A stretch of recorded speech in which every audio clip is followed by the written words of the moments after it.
That's so weird. That's so weird. Let her finish, and then you can respond to her. All I'm saying is, sir, we are less religious than we've ever been.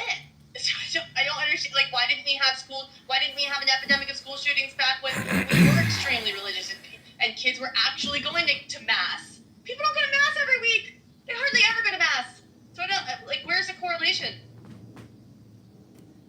Yeah, that correlation definitely doesn't follow, and I agree. The only pushback I got to what you said, we do have access to more mental health, but we kind of do, but we kind of don't.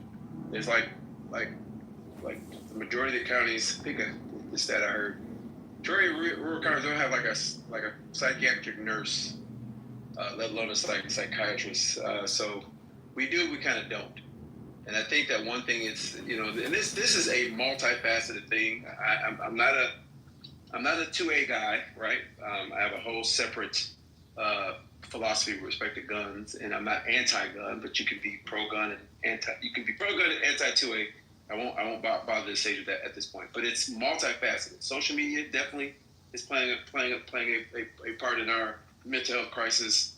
There is a very lax view of responsibility with respect to guns by some of these families, like the amount of kids that are getting killed with guns. But with respect to school shootings specifically, I think that we kind of look back at it, it's kind of like, man, Billy would never do that, and they just kind of go on with it. When the signs were there, because the last few, it's like, how did this dummy get a gun? Or he had a gun, and how come y'all didn't see the signs? Like, are y'all not paying attention to y'all kid?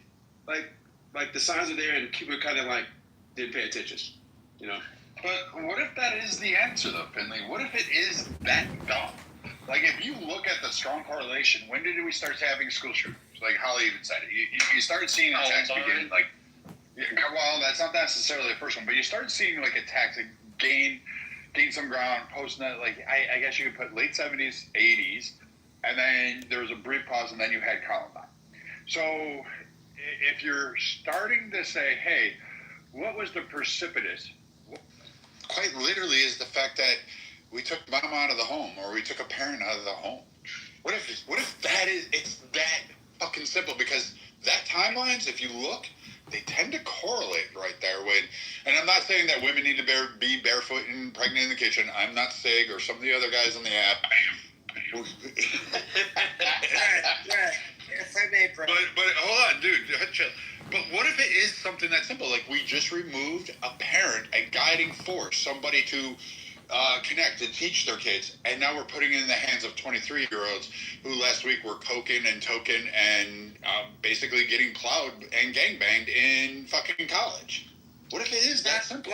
Hey, Brad, may I chime in on that point real quick? Go ahead. I was asking Finley, but if Finley could respond, and then you can go, Adrian. Is your thesis that because we potentially took a parent out of the home? Is that we didn't just take a parent out of the home. We took the majority of parents out of the home, like the overwhelming majority in the country. So what if it is something that simple that we could just put parents back in the home? I think there's definitely something to that, right? But I think it goes deeper. I think, and again, this is something that even though I'm an anti-2A guy, with particularly school shootings in general, I think it's bigger than that. I think the community, as we used to know it, like, and remember, I'm a little younger than you, like, that doesn't exist anymore. Like, we have helicopter parents, and like, but can't nobody else do nothing with your kid, and we can't assist. Like, there's no assists. It's just like the parents, and that's it. Nobody else saying to my kid. Yeah, I think that is it takes a village to raise a child. Yes, and a lot of it is paranoia. Like, I was listening to, and I don't want to get too far off base here, Brad, but I was listening to a conversation about, like, kidnappings, right? The traditional stranger kidnaps your kid off the street is about 100 to 200 per year in the country. The majority of them are family members. The majority of them, and 90, I think it's 97% of them are all returned within, like, a day or two, but it's mostly family members taking their kids, right? Something along those lines. But the paranoia around that has caused people to, like, isolate themselves from, like, their neighbors that live, like, right next door to them. And I think that plays into this because, again, there's sometimes like your neighbor can see things that you can't see because you're too busy, or there's sometimes your kids will talk to your neighbors that they won't talk to you about, right? I was one of the few kids that parents talked about sex when he was right. I was one of the few kids whose parents talked to him about sex when I was 7. My friends learned about sex from my parents because their parents would not talk to them and they were afraid to talk to their parents. They're all white, and they're all of Christian. Hold on, let Adrian go. Yes, he was polite. He waited until everybody else was done. You said I could after the last one, but I get it. Oh, I apologize, Mark. You'll go get after to Adrian. Nah, let Mark go first, man. Go ahead, man. All right, then Adrian. Nobody toes. Go ahead. Yeah, there's something Go going ahead, on here, guy. Can I talk? If I'm up, there's something going on here.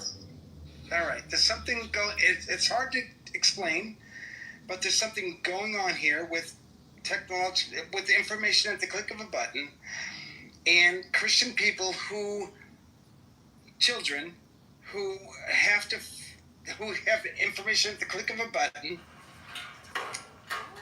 I'm rambling here. I'm confused. We have been over this. Marshall, hold on. Let him just because I want to get to Adrian. Well, what I'm getting at is, why is it a white Christian person, all the time? But it's That not. does these whole shootings. Mass shootings are qualified as 4 or more people wounded. Marshall, you did this Well, I was time. going to say, if you're talking about school shootings, not every one of them has been white either. My point is, you seem to want to attach a religion to it, and I can't figure out why you're so gung-ho on attaching Christianity to it. Noting that your argument is, because they're Christian now, they're more susceptible to be violent. Despite the fact that, as Holly and several other people have said, this religion has been practiced in the country for 250 years, nearly. We're not anywhere near as violent as, say, we were in 1867. We're worlds away from that, right? And Christianity has existed the entire time, right? So if it's existed the entire time, and you've only had a couple of spasmodic periods of violence, which lasted, one like 10 years and the other like 40 years. Maybe even a little longer than that. I just can't remember the math straight. But other Christian countries don't have this problem, right? Why is it so important to attach Christian to white? Or attach Christian to school shooter? When not all of them have been either white or Christian. Yeah, that's why most people are too lazy to do this, but it saves homeowners. Hold on, DJ. Hold on, everybody. I want to get Adrian. He asked, you guys are skipping him, and I said it. I let Mark go. Mark, we're gonna put a pin in this. I'm gonna let Adrian go, and then we're gonna attack this one because this one's. I'm gonna show you where you're fatally flawed, and I'm gonna try to use another hyperbole that we often hear. But please, Adrian. Yeah, just 2 quick points. What Mark just said, other Christian countries don't have this issue. That's a lie. Yeah, that is a lie. I'll just give you one example. The Norway shooter. What was his name? Breivik? Killed all of those people. Norway is a Christian-dominated country. Right? So that's where you're wrong there. Something that Brad said about taking the parents out of the home. That literally happened in the late 90s, the mid to late 90s, when schools was planting the idea into children's minds, hey, if your parent hits you, you can call the police, right? If you don't like the way your mom is yelling at you, you can come tell us. The guidance counselors and the teachers and stuff like that was planting these ideas in kids' heads that, hey, you can be emancipated from your parents if you don't like the way that things are going in your household. No, Father. Hands off me, woman. Don't talk about an invitation, man. Lady The Stark. school was doing, What is they it? were usurping Kingslayer. the authority of the parent. The state was saying, hey, you can't beat your child. listen, CPS to your car. Oh, you yelled at them? You hurt their feelings? Guess what? CPS is going to give you this. That is an absolute real thing that happened to us in the late 90s. I remember that shit happening in high school. They tried to have talks with us. Are we being abused? Are you under unfair punishment, restriction, whatever it's called? You know, you come tell us who you're from. This man is our prisoner. Monster killed my son. And crippled mine. He will answer for his crimes, I promise you. But not here. I will have his head. And if you try and stop me, You will strike me down.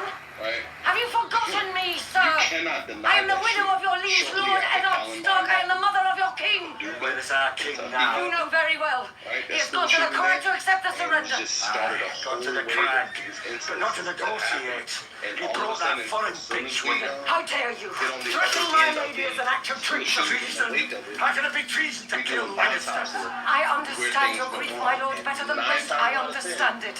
Because the But parents in the did name not of my son, know the king in the what their north, child was into. stand down.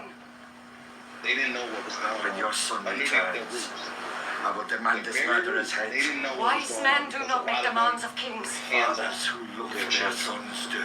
And it was I will have disengaged. his head. That is because Thank you for fighting on my majority of the behalf, guys Lady that Stark. I you would have come serve to your the defense, state. but Take him to the School. stockade. Because you can Find him with every input chain on you can find. I'm a real she-wolf for you, your lady, kid yes? is learning in Because I'm a school straight trap in you. when they're studying and shit. You have to affirm Hey, them and Stark. all that shit. And if you don't, you risk getting locked up.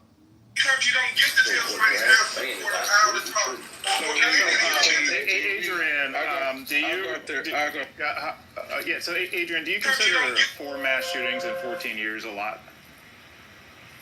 One is a lot.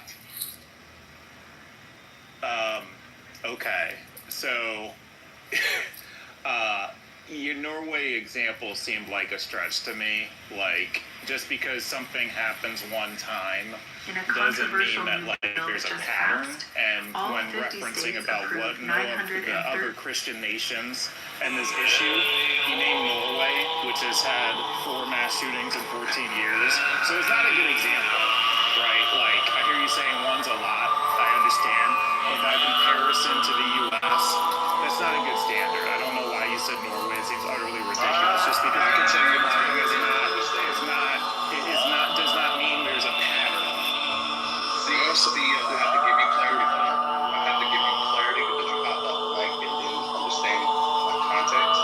If you were listening closely, I mentioned Norway on the tail end of what Mark said. He said these things don't happen in Christian countries. And I listed Norway as an example.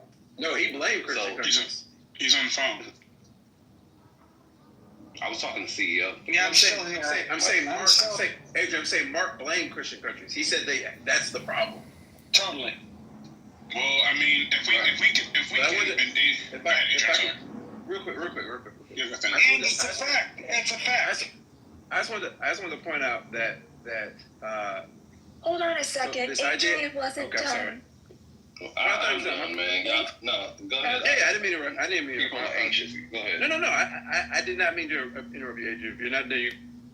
No, you go ahead, man. It's all good. So I was just kind of this. So your thesis is that the increase in CPS has caused a decrease in parenting, which has caused an increase in school shootings. Am I restating your thesis? The usurping of parents' authority is my stance because that absolutely happened. So I mean, I disagree because I don't necessarily think that parents' authority has been usurped.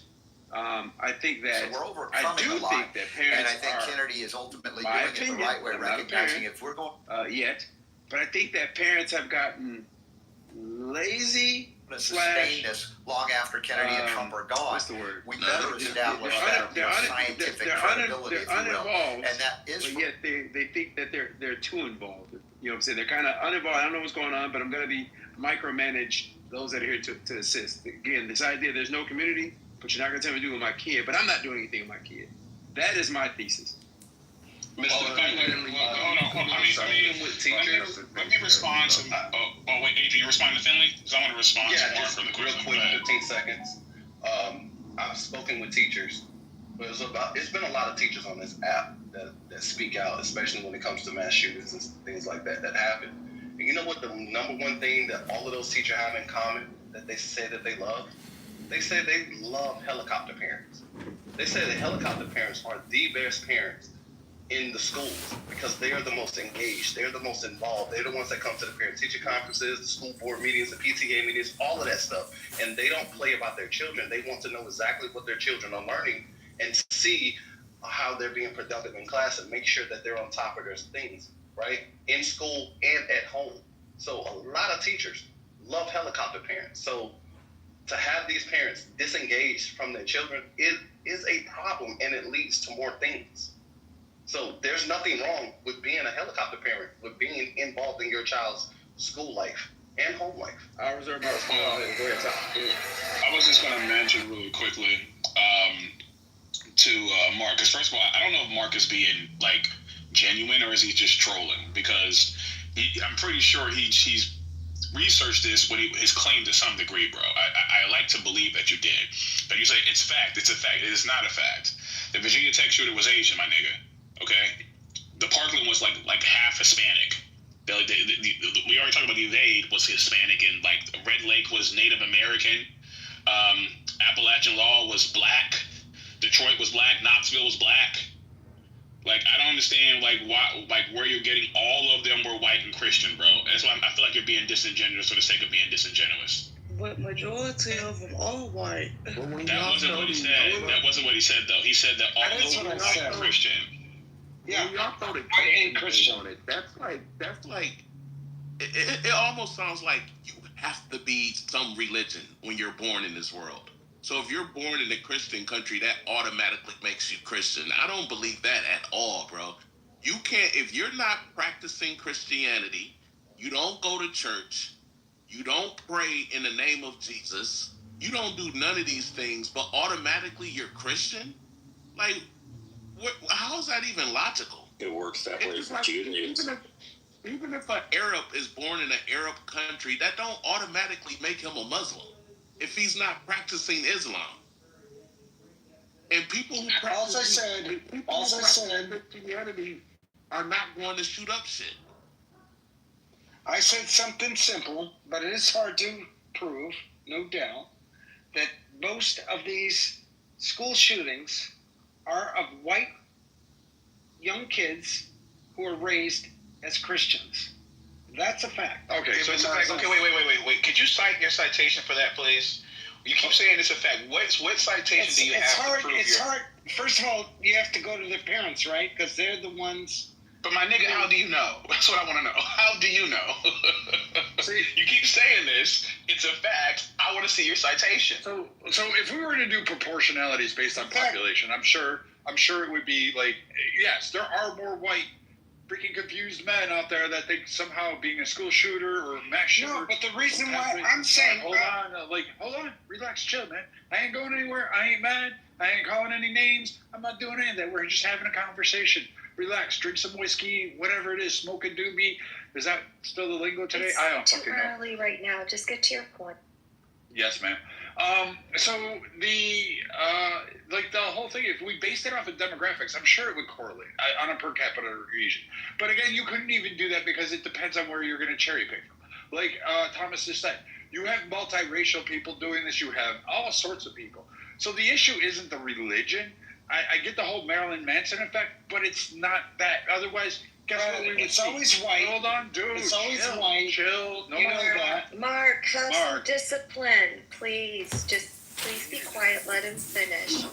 It is not always white. It's already been listed out for you. I don't know. Maybe I have to spoon feed it, but I'm telling you, they are not always white. They're not always Christian, and they, in fact, go against a lot of the religious teachings and a lot of their manifestos. So if I'm sitting here listening to you, I'm believing with the news media and a racial stereotype. Like, the majority of crimes in this country are committed by guess which race? Black people. I hear that a fucking lot. It's not true. It's not even remotely true. But I hear that a fucking lot.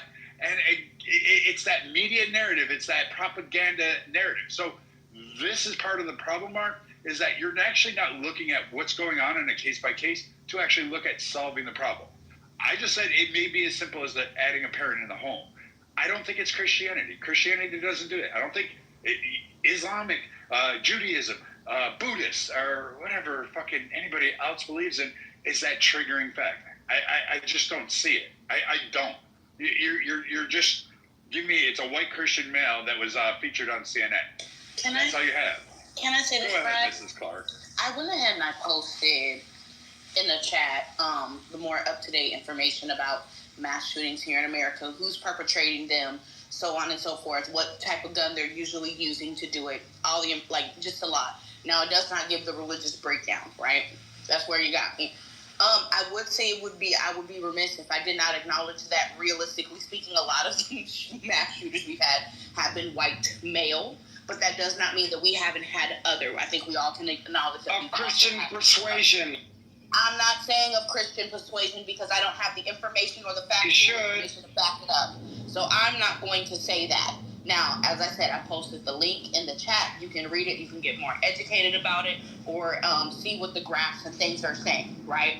In this case, I think that it's one of those things that's hard to predict because if I remember correctly, the gentleman that we're talking about is 21 years old, which means he was of legal age to buy weapons. Last time I checked, he did.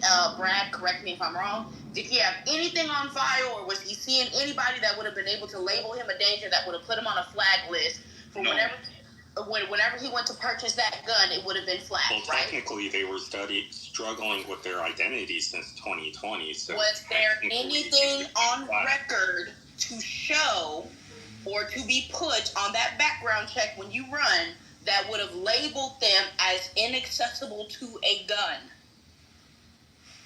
No, right? No, nothing that's been reported yet. So no, yeah, I don't so have he wasn't seeing a doctor while he was struggling with his sexual identity that would have been able to annotate that and submit that, correct? Correct. Okay, this is one of those freak things where unfortunately he purchased the gun legally and he went and he did it. There would have been nothing realistically anybody would have been able to do to stop it. That's just the facts of it. It's fucked up. I hate the fact that he went out in a coward's way instead of standing 10 toes down and facing the laws of justice and facing those fucking people. It's fucked up that those children had to go through that, and some of those children had to use themselves as shields to protect other children. It's just one of those type of things. Because the reality is what, when it comes to individuals like this, they're going to find a way to do something one way or another, right? And that's the facts that we're dealing with. All this if, and, shoulda, coulda, wouldas, and what about this, what about that? No, you know how I am, Brad. Deal with the facts of the case. Don't add shit. Talk about it in the context that it is. Yeah, but the facts is the context saying it's just saying it's just one of those things. It's kind of wild, respectfully. And hello, Miss Clark, it's been a while. It's kind of I don't necessarily know I want to accept that, but we're pushing back against this thesis that they're white Christian men. That is definitely not. The evidence does not. So let's do this on Christian. Wait, because I don't mind doing this. We can blame. Wait, hold on. So why don't we do this? So when Thomas actually had a whole list going. I don't know if Thomas can do it or somebody who's got. Because like right now, I'm trying to figure out how to not break this crock pot. I'm now on my third one. So what I'm trying to do is let's see. Can anybody break this down real quick? What is the race of those? And I'm willing to bet it probably is overwhelmingly white. I'm willing to bet it's probably male. Those are two categories. Are you about to answer about active shooters and shit, and then like the stats on them? No. Like listen to what we're done. We're talking about a school shooter, so let's go ahead and diagnose this. Like let's find it, because maybe it is. Maybe it's as simple as, you know what? Let's fucking remove all the white kids out of the male kids that, I don't know, have like fucking. Yeah, I don't know. Whatever. They play fucking video. It's overwhelmingly white. It's overwhelmingly white. Over 90%. Over 90%. Yes. Over 90%. It's not 90%. It's not. It's over 90% up until recently. It's not. I got it. Up until recently, I don't yes. like doing this at all. I just hate when I have to do this, but I have to do this. please, everyone will get a chance to speak. No need to talk over, and please be courteous of other speakers. If you just joined the room, don't just get up there and try to speak. Understand other people have been waiting to speak in front of you. Also, if you are on stage, you need to cash in your pink ticket to be able to stay and speak. Sorry, and a lot of pink tickets in the audience. Please cash those pink tickets in, and I'll go ahead and go on mute now. I think it was it Miss Clark that wanted to finish her point? Yes, ma'am. Or was Weedman? Okay, Miss Clark, finish your point, and then I believe Weedman wanted to. Throw me the queue. Throw me the queue too after Weedman. Okay, so just so that way we can have a quick breakdown, I'm going to move through this quick, right? Location and timing. Most mass shootings are likely to occur in workplaces and school. Weapon. Handguns are the most commonly used weapons in mass shootings at 74%. Rifles are at 32%. Shotguns are at 16%. Perpetrators usually tend to be white at 54%. Perpetrators are overwhelmingly male at 95.3%. The average age of a mass shooter in this country is 34.5 years old. As I said, it does not give the ideological demographic of if they're Christian, if they're Pentecostal, all that other stuff. And the site that I have does not list if they're normally Republican or Democrat or far right, far left, or anything like that. Mass shootings are most commonly perpetrated with handguns, one being at least handguns, like I said, 73.5% here, and at least one rifle, 32.5%, at least one shotgun, 15%. Most mass shootings involve a single weapon, sitting at 66.67%. And most mass shooter perpetrators are typically males, with solo males being 94.6%, solo female only being 3.8%, male-female pair being 1%, and two males being less than 0.6%. There's the information. Okay, so it's 50. So just real quick, I want to emphasize it. So it's 54% white males. All right, that's probably in alignment with the racial breakdown of the country. Are we all in agreement? Yeah, it is, Brad. But it says she's right. 54% whites. It's also 22 to 26% black, and it's 10% Latino. All right, just to add those stats. You know what? Fine. Then we are all on board. We agree that maybe it's not just the skin characteristics. Oh my God, we might get somewhere. It may not just be the skin characteristics. It may be something a little bit more deeper. All right, go ahead, Finley, or whoever was next. I believe it was Weedman. Yeah, Weedman, go ahead. Weedman. Oh, Weedman, I'm sorry. No, she broke it down. She effectively broke down what the statistics are. Jay Waver, essentially the FBI and the CIA does extensive research on this. Actually, one of my concentrations for my bachelor's degree was school and campus security. So what we did is we go back to the 1800s when the first documented attacks on schools actually started to happen. And it gets pretty deep. With that being said, her statistics are right. I would say more in the recent years, we've seen what would be off base of the norm, which was white, middle-aged men from the age of 35 to 45, whether you're talking about schools, active shooters out and about in the world, it's middle-aged white men. That's been typically the 90+% ratio up until I think just the last couple of shootings might offset it a little bit because there were some different, racial ethnicities involved. Nonetheless, I'll be honest with you guys. I don't think race is the biggest deal here, right? And I think we can all agree to that. We have kids that are being shot, and what's happening is they're realizing that people within my community, the security and risk management industry, are paying attention, and we're making moves, and now schools and communities are reacting, and so we're able to install different things and try different measures, and we're testing, we're exploring options, right? There's never going to be a picture perfect situation here unless the truth is we lock the fucking school down.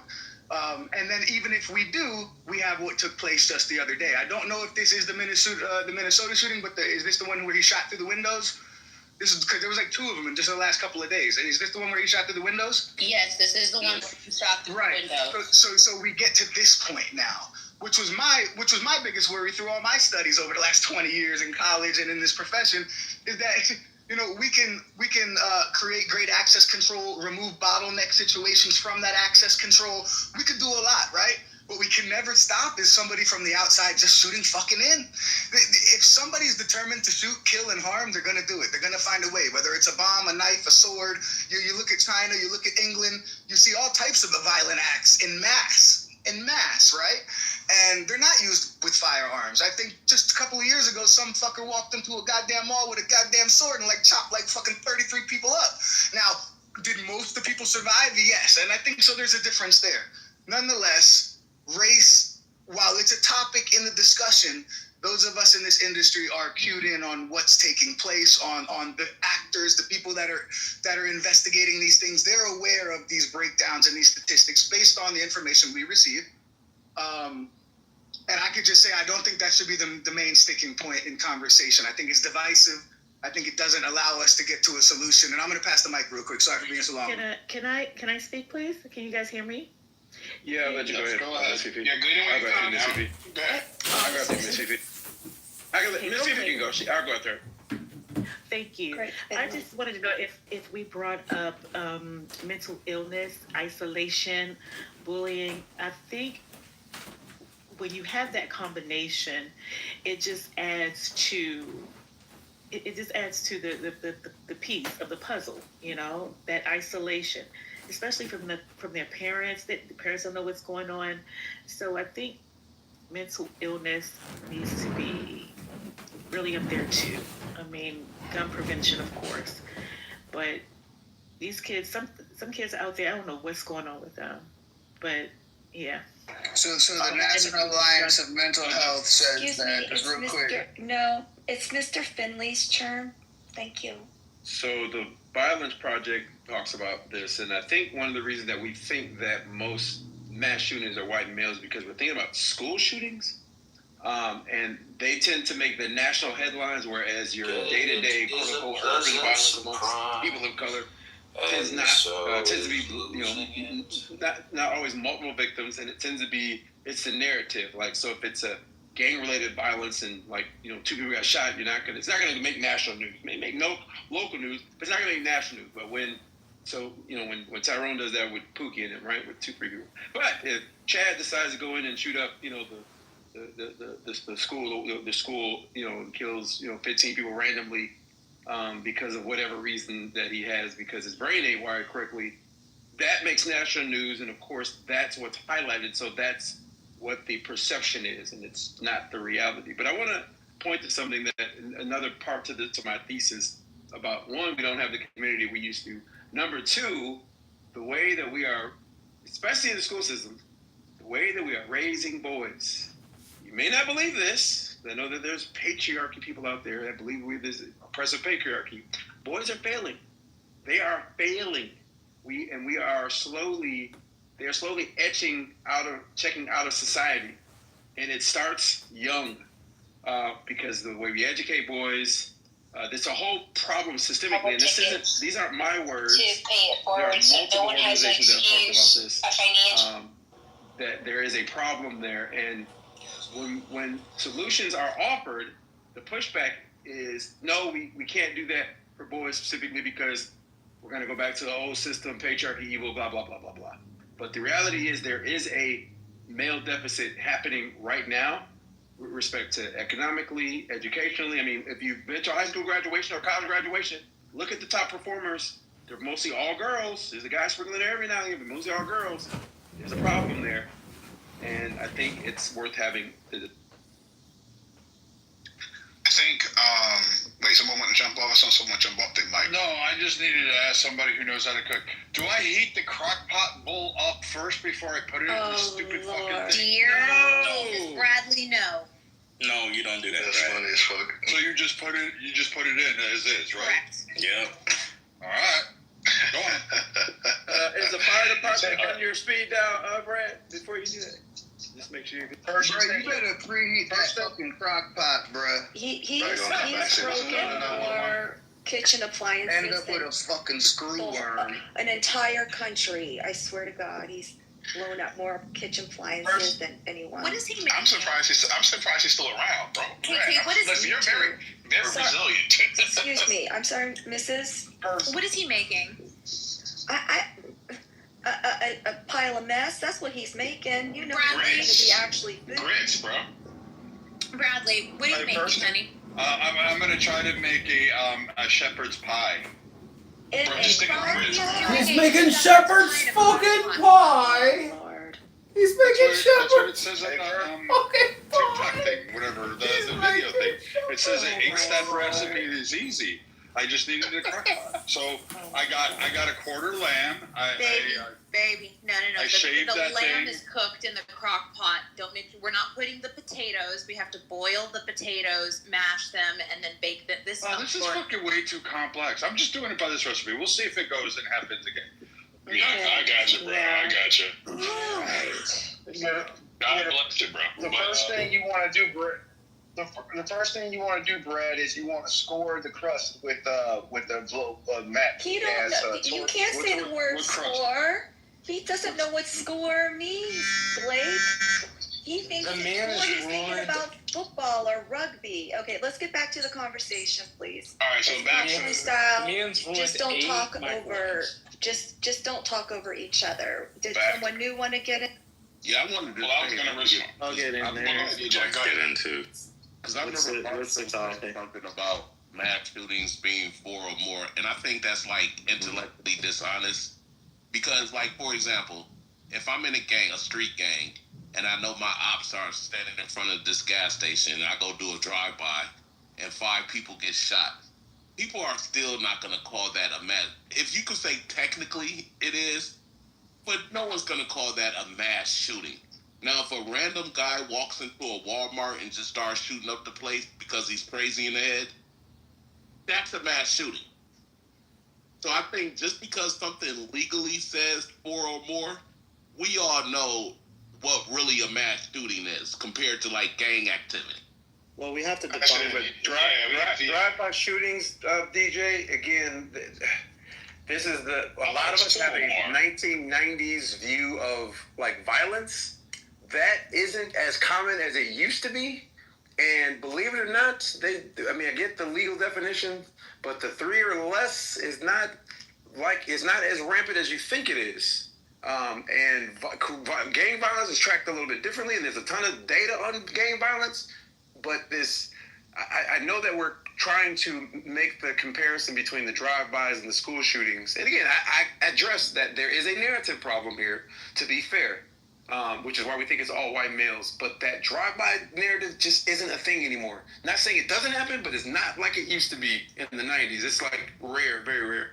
Detroit's way more calm. But do you guys want to, like, just for sake of argument, define mass shootings in a very specific way? Then we can all be on the same page with each other. A mass shooting is defined as 4 or more people being shot at one time. So let's stick with that. We stick with that. All right. For simplicity's sake, thank you, Marshall. Yeah, okay. That's regardless. There's another term that we could add in. I think technically, is it a catastrophe in this case? I think anybody being shot is catastrophe. Obvious. Two or more deaths define catastrophe. Sure. But my thing is this: is to DJ's point is. It's almost as if we want to, it appears this way, as we want to sit back and kind of differentiate the killings of one group compared to another. If someone goes into a bank or a school or whatever and starts killing a bunch of people, now the gentleman, as far as I know, the two children died, from as far as I know, in the shooting that took place recently. If a guy is driving and trying to get his ops and ends up shooting, 4 or 5 people, the death is the death. But like how they died or for whatever reason they died should not matter. Yeah, let's stick with the basic. They were killed. So I don't like playing the semantics game respectfully, saying, oh, well, he did it because of this X, Y, Z, but this guy did it because he was doing it running away from the ops. He was trying to, deal with the ops. So I'm just like, well, they murdered niggas, and that's all that matters. Thomas, the context does matter. Right, because how you deal with it is going to differ. This is why cities that are doing a good job of dealing with violence are finally able to deal with it, because they look at the underlying issue instead of we're just going to be aggressive and just be aggressive for the aggressive sake, right? That's not how you deal with crime. You're going to deal with the school shooting incidents, which we're really not dealing with differently than the gang violence, because gang violence, you can look at the underlying issues to stem that and slow it down. I mean, you'd probably never stop it, but to slow it down. But to that point, Mr. Finley, as someone pointed out to the chat, hold on just 1 minute, please. I'll just be brief. You know, are we discussing mass shootings in general, or and specifically in this case, school mass shootings? Because the remedy and the prevention of it does have some different variables. So which one is it, gentlemen? I thought we were specifically talking about school shootings, but all right. Let's stick with that. Let's stick with that for simplicity's sake. I mean, school mass shootings specifically. Yeah, sure. Okay, I mean, at the end let's of the stick day, to school because it's in the title. well, I'll put it like this: they're all fucking crazy. Shed some light on like this situation to like help y'all out. Oh, help us out, brother. Go ahead. I actually live in Minnesota and I actually work with the BCA, and I've been working on this case. I was on vacation for 10 days, so I like just hopped on it within the past 2 days. To give y'all some information, I would actually really consider this more of like a terrorist attack. This is something that's been going on that for whatever reason the news has not been like specifically telling people is related to these online groups or these terrorist organizations. This one specifically, I would just relate it to the NVE group. They're called the Nihilistic Violent Extremists. Heavily related to a group called Terrorgram. So if anybody remembers the shooting that happened December of last year, the girl's name was Natalie Samantha Rupnaw. Her name was on the gun. A lot of these things like that you wouldn't think are related are heavily related, and it's all like terrorist activity. So there's basically these online groups. They vary in age, and they're... Wait. Can you hold on a second, sir? So I'm from Minnesota myself as well. I'm up by Two Harbors. Okay. So, first, right, I don't know what ERR means on the crockpot thingy, so, like, this is all fucking done. I give up. Secondly... Error. But, what is this guy? You're the, whatever, Saint, whatever, SMT, whatever. Do you have proof of this? Do you have, like, some evidence of this? Because this is the first I'm hearing about this, because I've never heard of an online terror troll farm that's recruiting people across the nation to commit school attacks. Like, that's just... I mean, that seems like something that would have been released by the FBI, or at least schools would have been made aware of, and parents would have been made aware of. I'm sorry. Terrorgram. Do your kids have roadblocks? You should be concerned. I can definitely. I mean, yeah, I can. Terrorgram is a real thing. It did it. So I've seen it in the news and stuff. Because like this is the first I'm hearing it. Yeah, I'm trying to tell you. I think it's like basically it's a collective of different terrorist groups. Groups that are like anything from like accelerationist neo-Nazis to just sick fucks that glorify mass shootings and shit. And they do weird things, like they'll have like shrines for the people that have done these mass shootings. It's just I don't actually participate in those places, obviously, but it does exist. Thank you. Thank you, Pete. S&T, can you elaborate a little bit more on what he said too? Because, like, again, I'm not trying to draw anything. I'm not trying to make a mockery of anybody. I have ignorance on this. I am completely ignorant to this facet of this conversation. Terrorgram, as IMC is actually is very. Can I let S&T go, Meg? You can go right after him, but can we let him go? Because I really want to hear this, and since he brought it up, I heard what Pete said. And I value what Pete said. I just want to hear what S&T has to contribute. Yeah, I think a lot of people are ignorant. That's the only reason I came in here. I know that I was ignorant to this, so I'm just trying to like lay out the facts so people aren't ignorant, because it's actually a big deal. Do you have sources like we can post? Because KK's got spirit fingers and a hat, but I don't know if she knows. I can post so once I finish talking, like, I'll gladly post, like, some links off of research that I've done that I'm allowed to, like, post in the chat for you. Okay, thank you. So, basically, I'll say, like, with us specifically, we have had a string of what's known as swatting calls. So they're basically like fake 911 calls that come in, and these groups basically are inciting each other to get points on a leaderboard. They gamify this. So it actually gets into, like what Pepe said, like, neo-Nazism, accelerationism, where they have these concepts that basically the white race is in peril and they're doing what they have to do, and they want to overthrow the government and basically insert a new world order, in which case they are secure. Can we also toss in Scientologists in that mix just because? So, another important aspect of this is, I would say, like, the children. For whatever reason, a lot of these groups are actually, like, kind of obsessed with it. A lot of them are pedophiles. A lot of them actually specific. So this group, Telegram, is under another group. It's like an umbrella. It's called the 764 Network. That's, like, specifically really well known for basically having children take videos of sexual acts of themselves and then blackmailing them to get them to do various acts, whether it's acts like these where they harm other people, acts where they harm animals, acts where they harm themselves. And they radicalize these kids into these people that you're, like, seeing today. You know, these mass shooters. So... Damn, man. Back to the swatting calls. Shit. Holy crap. So back to the swatting calls. So it starts with swatting calls, fake 911 calls. They're starting to get these points on this leaderboard, right?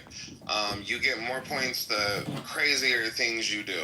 So I'll say it's not 1,000% sure, but there was a shooting in Minnesota on Lake and Stevens Street in Minneapolis, in which case 2 men were shot, but there was no suspect.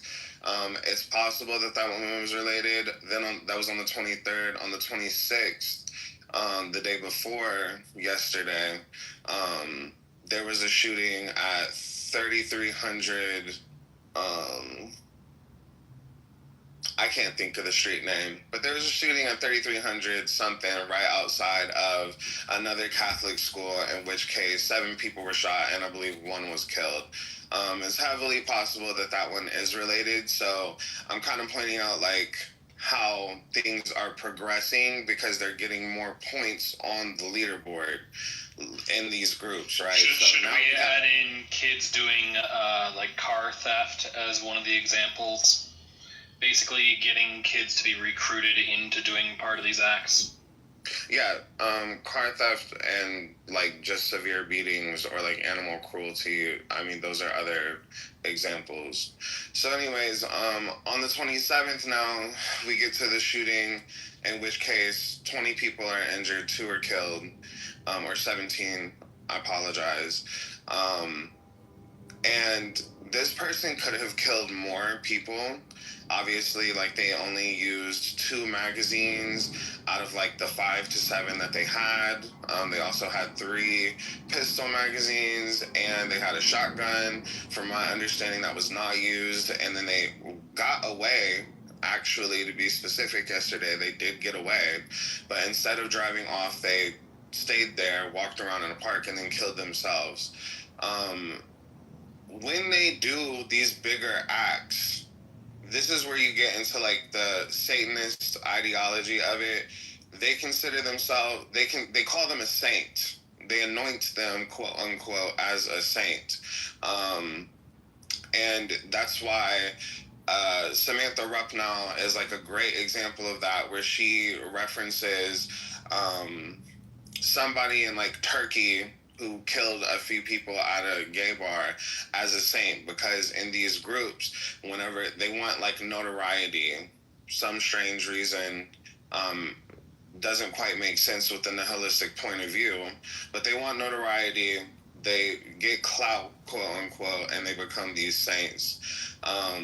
So the higher you get on the leaderboard, the more people you kill, the higher chances of you becoming the saint in the group.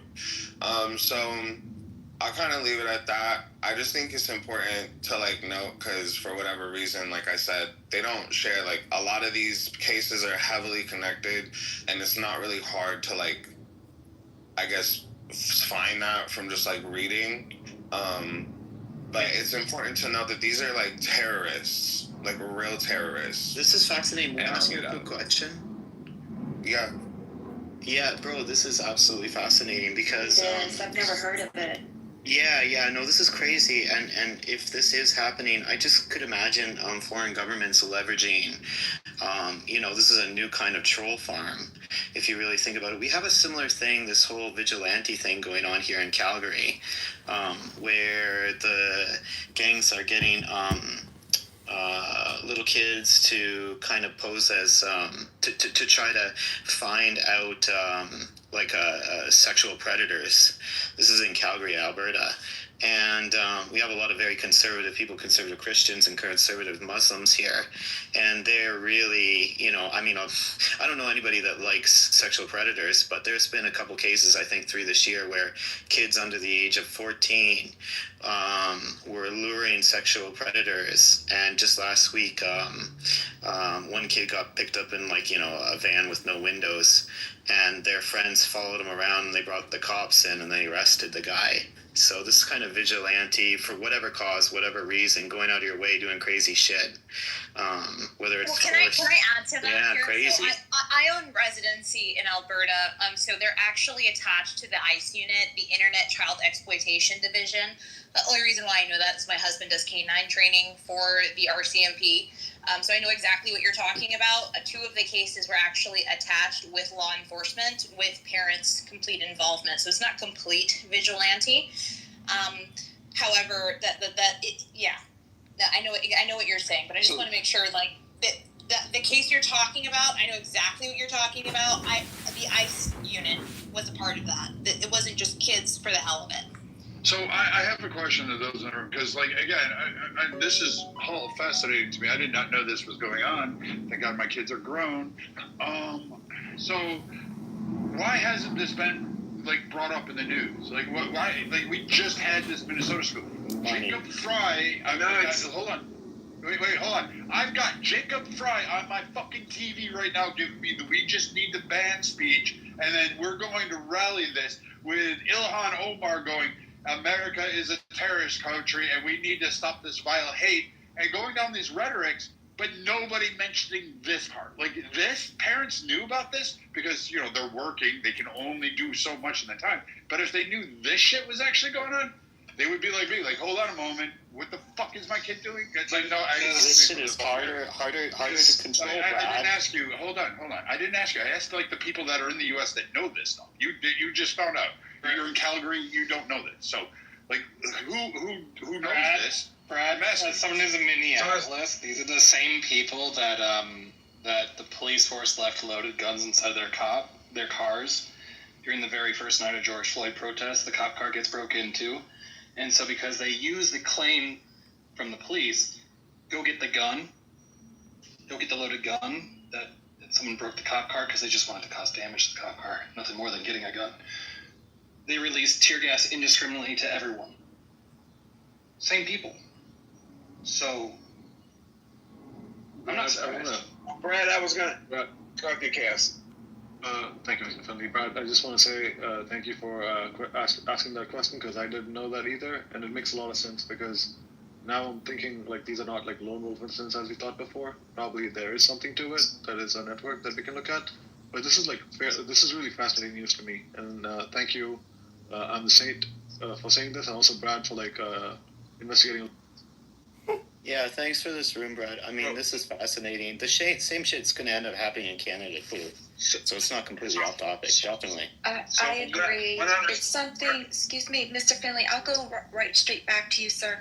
Something that's interesting, and it goes back to the full circle of what someone had brought up earlier, and we've only had this room open for an hour, which is the parent being removed from the actual family, not the parents not being actively engaging with their child, so these young teens in particular can engage in really deep dive search onto their tablets, onto their computer screens within this community. So it kind of does tie into it. I'm opening my eyes to it as well.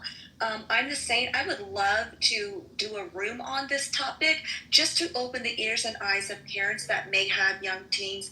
I'm going to add you as a friend right now, and I would love to chat with you about this. Go ahead, Mr. Finley, and thank you.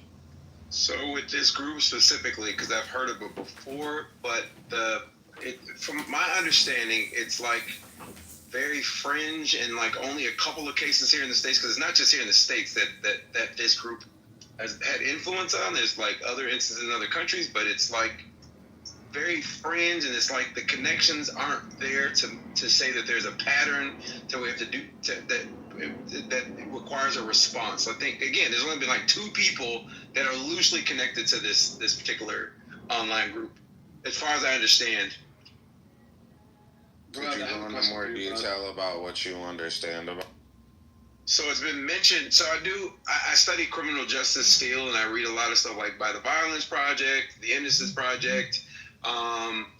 There's different groups that I read a lot about, and I've heard this, like whenever there's a mass shooting, once the dust settles and like the facts come out, not in the news facts, but like the facts come out from the organizations, they talk about, what they've investigated, et cetera, and they write about this stuff.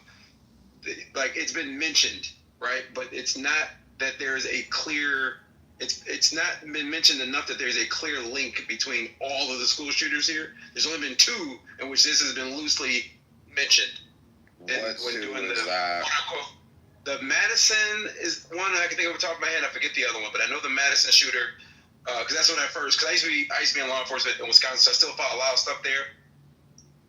And so the Madison shooter, and I forget the other one, but the Madison shooter for sure. But there's one other one, but I can't remember the name of it. But if you guys are really interested in like really digging past this, and I too got off of the white male train when I started digging into even like shooting, like mass shootings, because you begin to understand the narrative and what draws attention and what does not, which is why we shape our minds around this. But again, that's also why I have the thesis that this divestment in boys is kind of creating all of these problems, because there's uptick in youth crime amongst young men.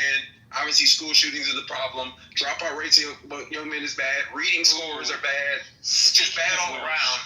In the Minnesota area, we kind of set a giant middle finger to the federal government for funding, because it came with so many strings attached that they couldn't run the schools the way that they were. And so then the federal government said, okay, we're going to discontinue all of your government grant foundations. So Minnesota just got hit with every government-funded non-for-profit was unfunded. So add that to the mix of this current time. Yeah, so just to clarify, whatever facts or lack thereof that were just shared. So December 16th, 2024 in Madison, Wisconsin, what he's referencing, Natalie Samantha Rupp now. Telegram is also related to the January 6th incident in 2021 that happened at the riot at the Capitol. There was an incident March 1st in Waukesha, Wisconsin with Nikita Cash that was related to the terrorist organization known as the Order of Nine Angles. May 18th, 2025, Los Angeles, California, Guy Edward Bartkus. January 22nd, 2025, Nashville, Tennessee, Solomon Henderson.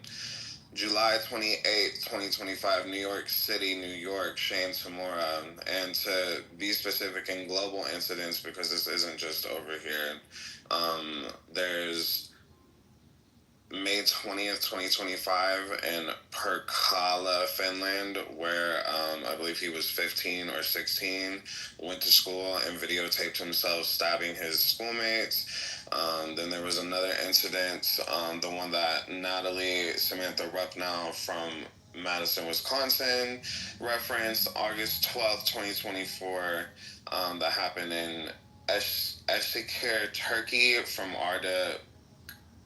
I apologize. I have no clue how to pronounce that.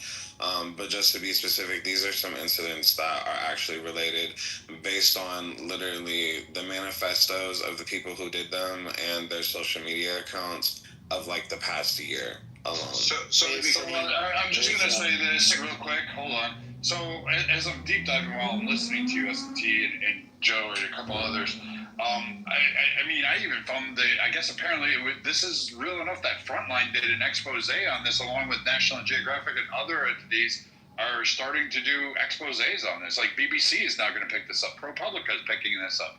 So now I'm like, I feel really dumb. I had no idea this was going on. I mean, and you know what? The way it comes across, I probably would have just threw it out there as a conspiracy theory or some other crackpot kind of far-reaching thing like Martian moles take over But DC. it's a new culture of violence, and violence has evolved over centuries. So to be clear to S&T's point, there is a larger group that I am not familiar with. I'm speaking specifically to school shooters in this particular group. That there is a larger group, and I also did mention that it's not just in the States. I did mention that it's global. Let's hear it from public media, because actually this is where I first, no, maybe not first or second. I had heard of Telegram, and I know that Telegram, one of them came from Telegram, which I've sort of been a bit suspect of. So I was taking my suspicion of Telegram, and actually NPR did something on Telegram. And I was like, hold on, Telegram, or they looked talking about Telegram, so that's why I watched it. So NPR actually broke one of the stories about Telegram. They also included, there was 4chan is the other thing that's also you can look up. But yeah, let's hear it for public broadcasting. NPR did do a really great expose on this a while ago. Wait, why would we want to fund that? Let's cut funding. In my home in British Columbia, Amanda Todd, I don't know if you guys remember this story. She's a 15-year-old girl from British Columbia, and what happened is that she died by suicide, right, in 2012, and so this was an early case of online manipulation. She was being like prolongedly harassed by this dude from the Netherlands, right? So she posted a video in September 2012, right, of her using flashcards saying that she was exposing herself, like her body to by webcam to a stranger, and he said, you know, if you don't send me pictures of you doing all these weird things, and I'm gonna it was a sextortion case and cyberbullying, and it was this Dutch guy, Aiden Koban, this Dutch-Turkish guy. He was in Netherlands, and he was already convicted multiple times for online sexual extortion, and they actually brought this motherfucker to BC here, and he's in Canada now. He's got 13 years in prison. So I mean, this kind of online manipulation of young people. Yeah, it's just going to get worse because the technology is getting more sophisticated. This is fascinating. Hold on, because so before anyone goes, hey, welcome Cedric. I'm not going to berate you. You can have all sorts of opinions up here. I'm not. I don't like as long as you can back it up and support them. But I'm just really fascinated currently. I just went to the State Department, and I shit you not, this is on here. The Department of State is designating Telegram Collective and its 3 leaders as specifically designated global terrorists pursuant to EO 13224 as amended January 13th, 2025. So this, ladies and gentlemen, was actually instituted by Biden's administration and codified over by the Trump administration. So 2 separate opposite administrations have carried this over. It goes through, Telegram is a transnational terrorist group that primarily operates on the social media and digital messaging platform Telegram. The group promotes violent white supremacists, solicits attacks or perceived adversaries, and provides guidance and instructional materials on tactics, methods, and targets for attacks, including critical infrastructure and government officials. The group also glorifies those who have conducted such abhorrent attacks. Attacks or attempted attacks by Telegram users motivated and facilitated by the group include the October 22 shooting outside an LGBTQI+ bar in Slovakia, a July 2024 planned attack on energy facilities in New Jersey, the August 24 knife attack on the mosque in Turkey, the September 24 DOJ charged 2 U.S. Telegram leaders with 15-count indictment for soliciting hate crimes, soliciting murder of federal officials, and conspiring to provide material to support terrorists. Additionally, the State Department has designated 3 leaders of Telegram as SDGTs, pursuant to EO 13224 as amended. Ciro Daniel Armane Ferrari is a Telegram channel administrator. Ferrer is a Brazilian national residing in Brazil. He'll never leave there. Nola Sul is a senior member of Telegram, is located in Croatian national residence in Croatia.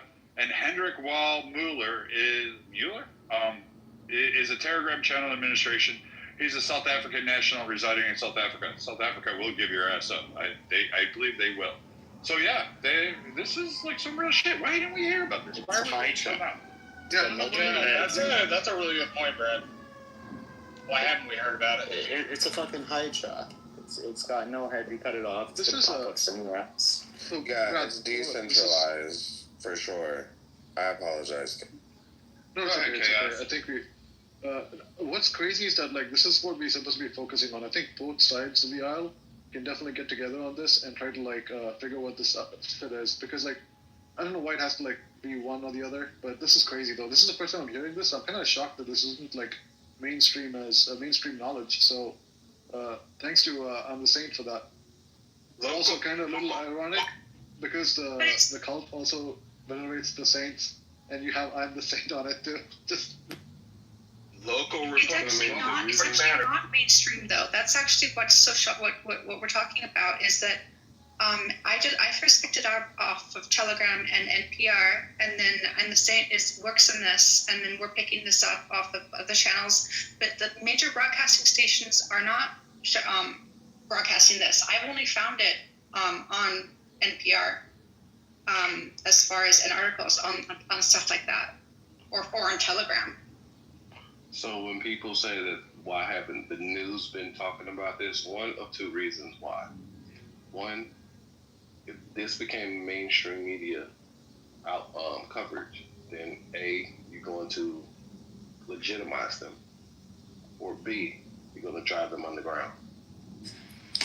No, option C, you're going to glorify it. It's the same reason why. That's what I mean by legitimizing. Yeah, I was gonna say it's the same thing as to why when human trafficking operations take place, it's not broadcasted, because what we don't want is for people who are sick fucks to get off, right? Exactly. On seeing the victims and the cases and the information. So you generally would have to know where to look to actually see the court case and the entire operation from beginning to end. So I think that the moment, you're right, sorry Adrian, you're correct. The moment you legitimize it and you bring it to surface, you're indirectly recruiting. Exactly. And then there's VPNs, and there's all sorts of different ways of hiding exactly where you're living. I mean, it sounds like these guys are pretty committed to the cause, and they've been doing it for a long time. That's why we know who they are. But if you have crazy kids using the internet to do crazy shit, if it's a one-off, good luck trying to find out who they are. Like, you know. And the other thing is that, you know, how much control do you want over the internet, right? Control, like, even all these massive social media companies or internet companies, whatnot, they can't have total control over everything. Like, it's a hard problem. I mean, well, that's where they flourish. One of the reasons it flourished so much on Telegram is because it's very unmodified or moderated. Yes, Telegram is significantly unmoderated, so that's why it flourished so well on Telegram. Yeah, I was gonna say, like, I mean, a lot of social media is like controlled by somebody. Like, a lot of the internet is already controlled, so I don't know why you couldn't just, you know, filter the kind of messages and information is being, you know, going through your system, and just stop that from happening. Like, it's completely possible. So I'm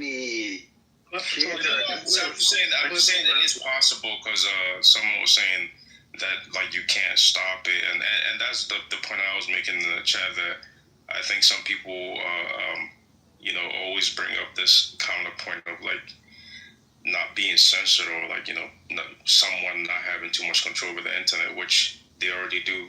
They can, you know, stop you from saying certain things already. I don't know why some people are like want to, you know, at the risk of allowing this kind of culture to continue,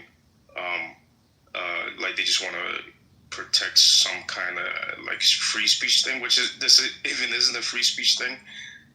You know, things on the internet. So yeah, I don't know. I think people should get over that and and things that are obviously influencing a certain kind of outcome, I think it should be okay to censor that kind of stuff. Yeah. Yeah, I don't disagree. I mean, if I was the leader of a very, let's say North Korea, very unfriendly country, and I wanted to create a whole bunch of problems, but I didn't have tons and tons of money, man, you know, recruiting very mentally unstable teenagers is not a bad idea. It's a cheap way to rip apart the culture of, you know, it's asymmetrical warfare at its highest. It could be asymmetrical warfare. I'm not saying it is at this moment, but... Well, you also have the administrators of the platforms, and I think, I'm not sure if this is, as to my knowledge, Telegram is founded and still owned by a foreign national, maybe Russian. I think he is Russian. Yeah. So there's a certain amount that can get through because Russia has very different, and also him as the owner has, I guess, a very low moral code. But no, if this was in the U.S. and this was like Instagram, it would probably get censored. But no, this is from a Russian Telegram and from a Russian owner, and it's kind of interesting actually how the shooter had Russian written, although incorrectly, in English on the guns. That's a little bit creepy actually, but. I want to go. A lot they are foreign owned that causes problems. So I want to go back to this Minnesota school shooter. So we're saying that this Minnesota trans shooter, because apparently they were trans, and that's got to be the highlight talking point. But apparently this shooter, the school shooter, is somehow connected to this organization that I'm now watching. Like, I got a pool of documentaries and research on it, and I guess apparently they're responsible for the Christchurch attack. So somehow is correlated to this? I'm confused. Yeah, so again, on their rifle, which I may even have a picture of, I'll look, but in the video that they posted on YouTube, on their rifle, they had painted the name Rupnow, Samantha Rupnow from the Madison, Wisconsin attack onto their gun. So, and an example of what I was saying about the Saints culture, that girl, Samantha Rupnow, committed a heinous act, in which case hit their leaderboards, and so they revered her now as a saint. And this person specifically looked up to Samantha Rupnow, thus putting her name on their gun. Right, it's like these crazy fucks in Europe who say, like, in the name of, I don't know, what is it, ISIS or something, they kill someone. It's not as if they're an organized insider member of ISIS. It's just that they go online, they spend all this time in their parents' basements, they get inspired by them, and then they do shit, and they say, and they want to claim association with them. It is a loose association. To what degree or not, well, that's, you know, debatable, right? Under how much influence is probably a case-by-case sort of thing. But it is one of these things where the intentions of the individual person is terrorism. And they may claim to be, you know, part of this terrorist group, but they may have never been to, you know, ISIS, like, you know, they've never been to Iraq or whatever, Syria. And so it's one of these things where, you know, crazy people with lots of bad ideas meet each other, give each other worse ideas, and then claim association.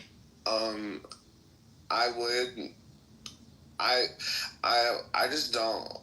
So I just want to. Anyways, I'm like, let me not. I don't like giving. I'm not even trying to give like personal opinion any of this. I just think the facts are important. I'll just give an example of, I brought up March 1st in Waukesha, Wisconsin.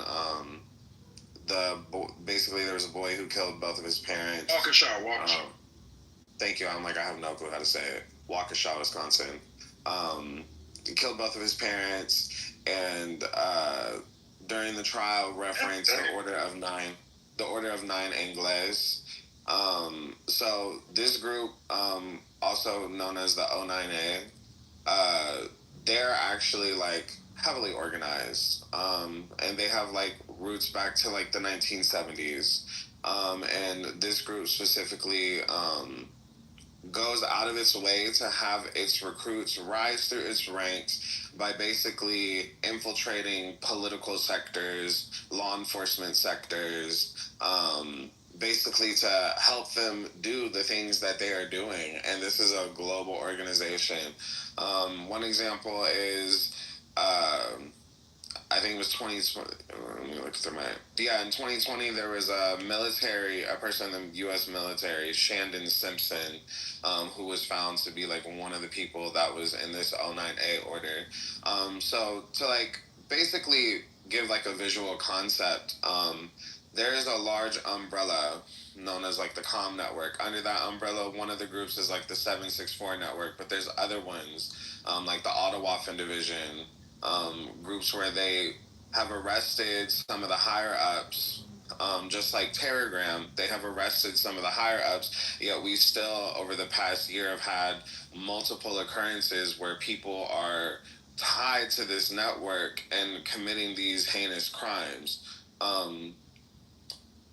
If we're like on Clubhouse right now and we're all in this house and we see each other every day, excuse me, and we hold true to these ideologies. I mean, I think, like, for example, we know how people on Clubhouse historically over the past, like, 5 or 6 years have planned huge events, have done, like, things, you know what I mean? The social media networks that they're using are simply like this, but encrypted. Discord is just like this, but encrypted with better text form. Another one is Signal. Was it last year that they were mad at the president because those military plans they were talking about them on Telegram, and they invited the journalists and they screenshotted them? Like, these are encrypted networks that a lot of people are using, that basically these people are using them to keep this violent information that they're sharing amongst each other safe without obviously getting caught and arrested. They're sending out, like books, zines, programs, whatever you want to call it, on like how to make poison, how to make bombs, how to properly kill somebody, how to properly plan, something like this, in which case to like route yourself into an area and get like, these are like things that are actually, like, in my opinion, in some cases, very well organized, depending on the person. And I would say this from the evidence of, you have the people who are just calling 911 with fake information, and then you have the people who are actually starting to commit these acts, and then you have the people who are doing like these bigger events of terrorism. So, I understand all that, but here's what I'm drawing, like, based on what you cited, and then what I'm reading, because, like, I'm just completely fascinated, and then what I'm watching, like, just quickly on clips here, everything goes, it's white supremacy. However, I'm going to carve this one out. There seems to be, it does have this, like, nationalistic tendency. I'm not going to discount that. But I'm confused as if the leaders, not all of them, they're not all white. That's an amazing part. And none of the people in this seem to be, like, I would say white supremacist, but it's labeled as a white supremacy.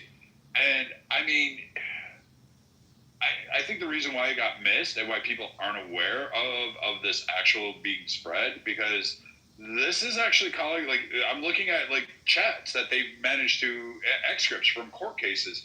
They're showing, like, target your church. Like, that doesn't come from, like, white supremacist groups. This is something far beyond that, I would say. Like, am I missing something, or is this just the way the news media is trying to label this? They can't figure out what this really is, or am I missing? I mean, there are white supremacist groups that hate Christianity, so I would say that that's contradictory. Like, I'm not saying most of them, but there's a big section that think Christianity is like a foreign religion that is not European. So again. So yeah, for the 764 network, which houses Telegram, is actually heavily influenced by that group that I referenced earlier, the O9A, so the Order of Nine Ingles. And I think I posted a short link on them in the chat, but I would do some research into that because that kind of answers your question. So this specific group is one of the Satanist groups that I was referencing, and they actually are heavily against the Western. When Pepe was up here earlier and brought up accelerationism, accelerationists are extremists who want to, in this order of things we're talking about, who want to basically have a new world order. This group, the Order of Nine Ingles, which heavily influenced all of these groups, is Satanist, and they are heavily against Judeo-Christian values, and they feel like our government and system in the Western world is too influenced by these Christian values. So if you saw the video, for example, from the Minnesota situation, you saw like on the gas canisters it said Jew gas. Just to kind of like tie it all together. So they have like this concept that I actually was just reading about it last night, but basically they believe that they're going to basically destroy the government here, and then at some point they're going to usher in this new world order of white supremacy. Then we're in like a phase where there's an aeon, so like a god that people worship. So they're considering America the aeon right now. This is where we're getting to like the Satanist concepts, right? So like everybody in the world is worshiping America, this aeon.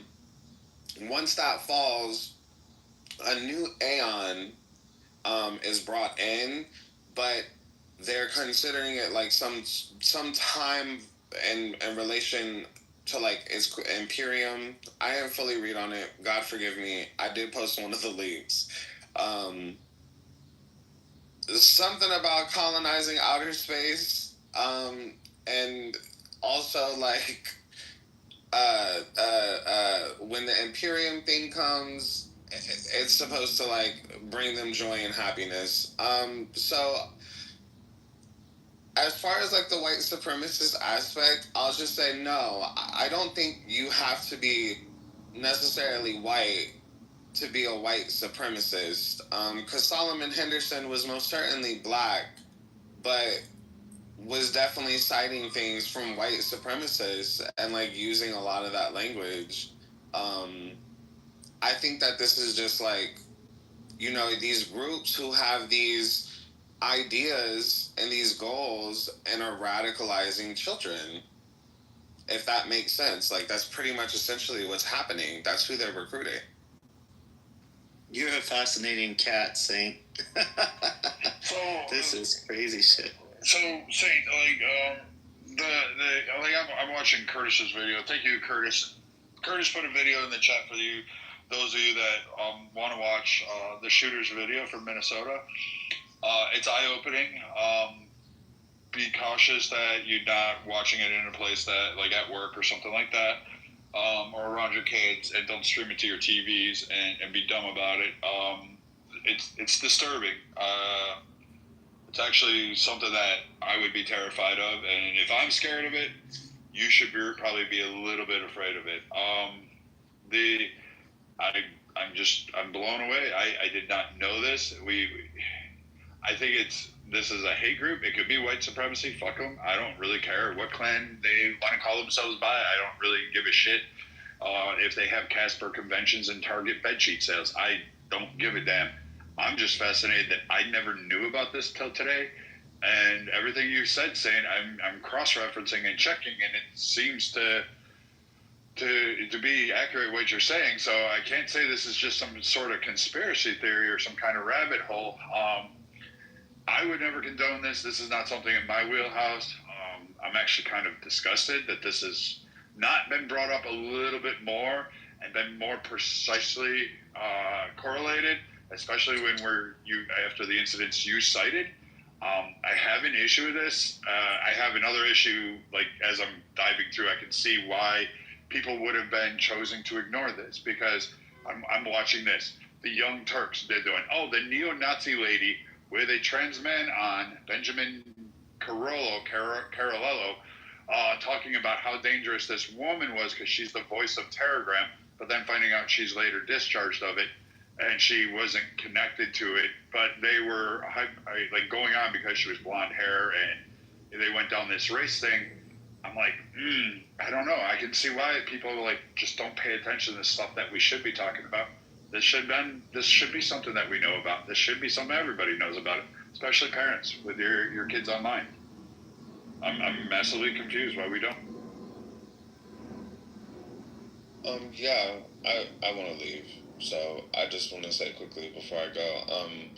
Yeah, so I came in here. I didn't see any rooms like talking about it, but I work with the Bureau, the BCA, the Bureau of Criminal Apprehension, and so like basically what I'm like sending are just like public links that I found, because I just literally went back to work 3 days ago now. Yeah, yesterday was Wednesday for me. And like literally like emails hopped in, and then this happened yesterday. And so these are like just the immediate things that like my research brought me to, that are public. The information I'm sharing to you is like public stuff that I can like actually give people, that I just think is important, because it's something that the news is obviously like not informing people on. And they're targeting kids. A lot of these groups, sexploitation. It's not anything in reference to gender, or there's boys and girls. It's not anything in reference to political ideologies. As you see, when you pay attention to the Minnesota one, for example, it doesn't make any sense. A lot of people would be like, okay, this is a trans person on the left, but the person's like citing this Republican guy, but at the same time it's kill Trump. Like, these aren't anything that I would say are like held by any defined lines outside of these people specifically like reference their hatred of humanity and humankind, and they are enjoying the concept of getting notoriety from killing people in their early 20s. They're in their teens. They're 16 years old to it's important for people to kind of just be aware, especially if you have kids who are on video games, or who you're hearing referencing like specific stuff. Parents are getting charged now for Samantha Rucknow's dad got charged. The one from Madison, Wisconsin. I think that may have been the first one. As they should, right? Because now who's about to tell these, for instance, yesterday, 20 people, or 17 kids injured, 2 dead. People are looking for somebody to fall. Like, what do we do? So, would you mind? Facts are important. Would you mind like reaching out to KK? She wants to definitely. I do too. I think everybody that normally hangs around it, we find things that we don't know a lot about, and we want to do something more informative.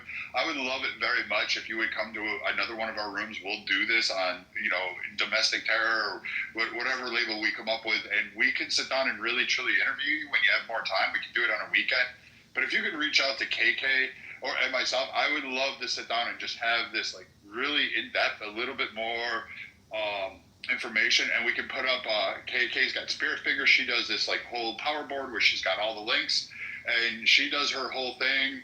And we got like a psychologist, we've got teachers, we've got police, we've got military personnel and others. I would love to have you kind of help us walk through this and kind of be able to see this. I really truly am genuinely being sincere about this. I'm not trying to be troll. I don't give a shit about clout. I don't care if there's 5 people in the room. I'm just genuinely very curious about this, and I promise I will do as much research as I can before you come in, so I don't come in completely dumb and you're trying to baby walk me or spoon feed me everything, but that we can get to the guts and the meat of the substance right away if you'd be willing. I think it's like a new era of terror that most parents are not aware of, that our children are exposed to, that we need to really understand. Just like parents are not used to or aware of, these new types of drugs per se. It could be laying right there on the counter and you would not even know that it could be something potentially dangerous for your kids. So just even that knowledge will be good. So yes, I'm the same. I will definitely, we follow each other now. If you can send me some information and I'll work with you and we'll figure out a schedule, but this is great information. Brad, can you do a quick reset, please? Since I'm sure your crock pot is about to explode. Oh yeah, that broke already. It's now, it went from ERR and now it's broke. So I'm just going to throw it in the oven and we're going to try this thing. I put it at 475, hoping it'll cook fast. I hope you do not cook lamb at that temperature. For crying out loud, Bradley, that's it. I'm going to have to fly down and cook you 2 weeks of food at a time. I think you need a Brad cooking insurance to help your appliances in your house. Brad needs life insurance. I think Brad needs insurance. He needs to put himself in a bubble, like a self-protective bubble. I guarantee the PNC coverage is up to. I guarantee. Is it mutton or is it lamb? It's lamb. I didn't shoot this one. Okay, so it's not mutton. All right. Well, did you say this one? Brad, why are you cooking lamb in a crock pot? First of all, did you marinate your lamb before you even put it in the Mrs. Clark, baby, I tried this with him. No, ma'am. Know what marinate means. Okay, are you? There is no butter. There is no rosemary. There is no garlic. There is no salt or pepper. I know you're white, but you can't be that type. He's the middle-aged white dude. Did we expect him to say that too? But I didn't want to do that. Brad, I know you got some Worcestershire sauce. All right, Mrs. Clark. Mustard and soy sauce. If I heard him right, he's actually in the middle of nowhere, Minnesota. I'll give him a little credit. They really don't know places up there. No. Brad's not there. I know. But Brad is certified outdoor, so he's an outdoor cat kind of a person. Indoor, he doesn't know how to do things, and he needs a special insurance to protect him. Brad, go grab a local cedar tree and grab some cedar sprigs and add that. Are you trying to stew this lamb meat? No, I tried to make this shepherd's pie thingy. I got the peas. I threw the meat in there. I threw the potatoes in there, and then I threw the peas on it, and it was supposed to cook it. It says it says easy recipe. You don't even have to peel the potatoes. You can just throw them in there. Did you wash the potatoes before you cut them and put them in there? You're supposed to cut them? You're supposed to wash them. Oh, yeah, no. Oh, Brad. Oh my God, Brad. So, and then the crock pot says error on it, and I don't know what I fucking did wrong. And then now it's just a blank screen. And did you have any liquid inside of the bottom of this crock pot? No, that was the first. That was the other one. Okay, it was probably erroring because it got too hot, and that's the only reason why the crock pot will error. So if there wasn't any water inside of the crock pot or liquid, it will do that. I think I put any in there. I did it on the first one. I did it on that other one. Crock pots with displays on them? Okay, we can have Brad's cooking school. Mine has just a knob. Can you reset the room, Brad, without your lack of cooking skills? So we have some new people on stage that may want to speak on the actual subject. All right. So pull your headphones away from your ear. Turn down your volume. For it, she's going to get it, and hopefully you can hear me. Marshall, can you hear me? JK? Yes, go ahead. All right.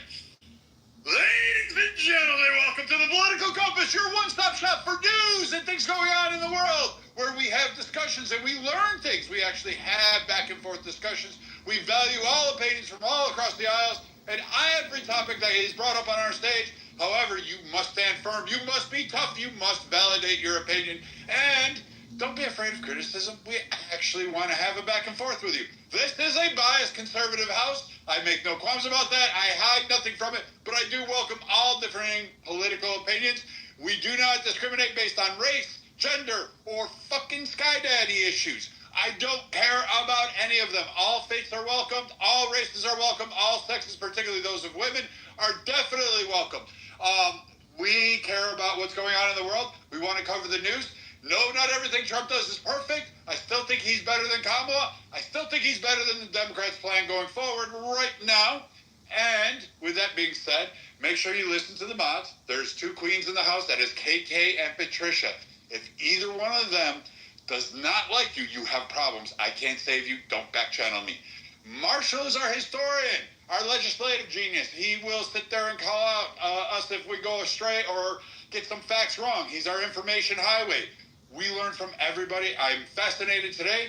Today's topic was on the Minnesota shooter today, and of course the Scotland Queen Mary of Scots, the Scottish girl in her axe and knife. If you haven't found that one up, Google Scottish girl with axe, and you will find an entire fascinating thread. I just loved all the memes. But with this, we also learned today about Telegram, and something I was not really formally aware of. And I think we're going to have further room. So please follow the club, follow speakers, people you like, and come back. We try to do this about 1 to 4 every day, or at least in between, and usually on weekdays. But we're going to do an expose on this. We're going to deep dive in this. So we're going to gather some information. We're really going to try to provide some information to people and maybe draw a big crowd so people can be aware of what's going on, what this is about, so that you can protect your kids. That's the overall goal. Some of us have to actually stand up and protect the world. With that said, carry away. Do whatever where this new discussion wants to go. KK, I don't know where we're at right now. I'm just still fascinated and floored and still trying to figure out this fucking thing.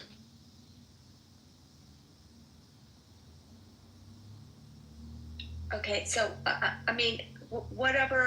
this topic can go several different directions. One direction we were discussing earlier before we went down this Telegram conversation is, what is if there is a singular factor to determine who could be a potential shooter per se. We were talking about race, we were talking about gender, we were talking about the trans community switching from one to another.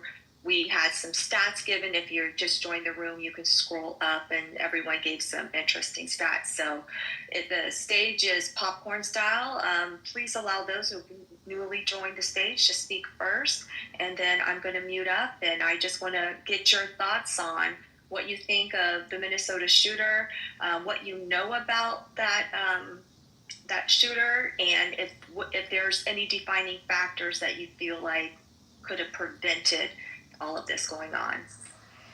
Yeah, so I'll put in my first thoughts, being that I'm probably the one on the stage that's the most recent out of the K through 12 system, so I probably know the most about it, at least in recent time. That's just because you're 12. Yeah, it's fucking dumb. Like, I'm so sorry, but all the drills and all the safety preparations that we do, I mean, if you guys read statistics earlier, I'm hoping that one of them that was read is that the majority of the school shooters don't come from outside the school, they come from inside. It's the students that end up doing it. So, for example, when we go through all these like dumbass school shooting drills that we have to go through 24/7, quite literally all we're doing is just giving the game plan away to the shooter. That's all it is. It's, hey, the shooter's going to come from one of you guys, and one of you guys, apparently, who's smart enough to operate a fucking gun and have a whole detailed plan out of how you're going to kill people, is going to be too stupid to realize that when the classroom lights are off, that it means that people aren't in there.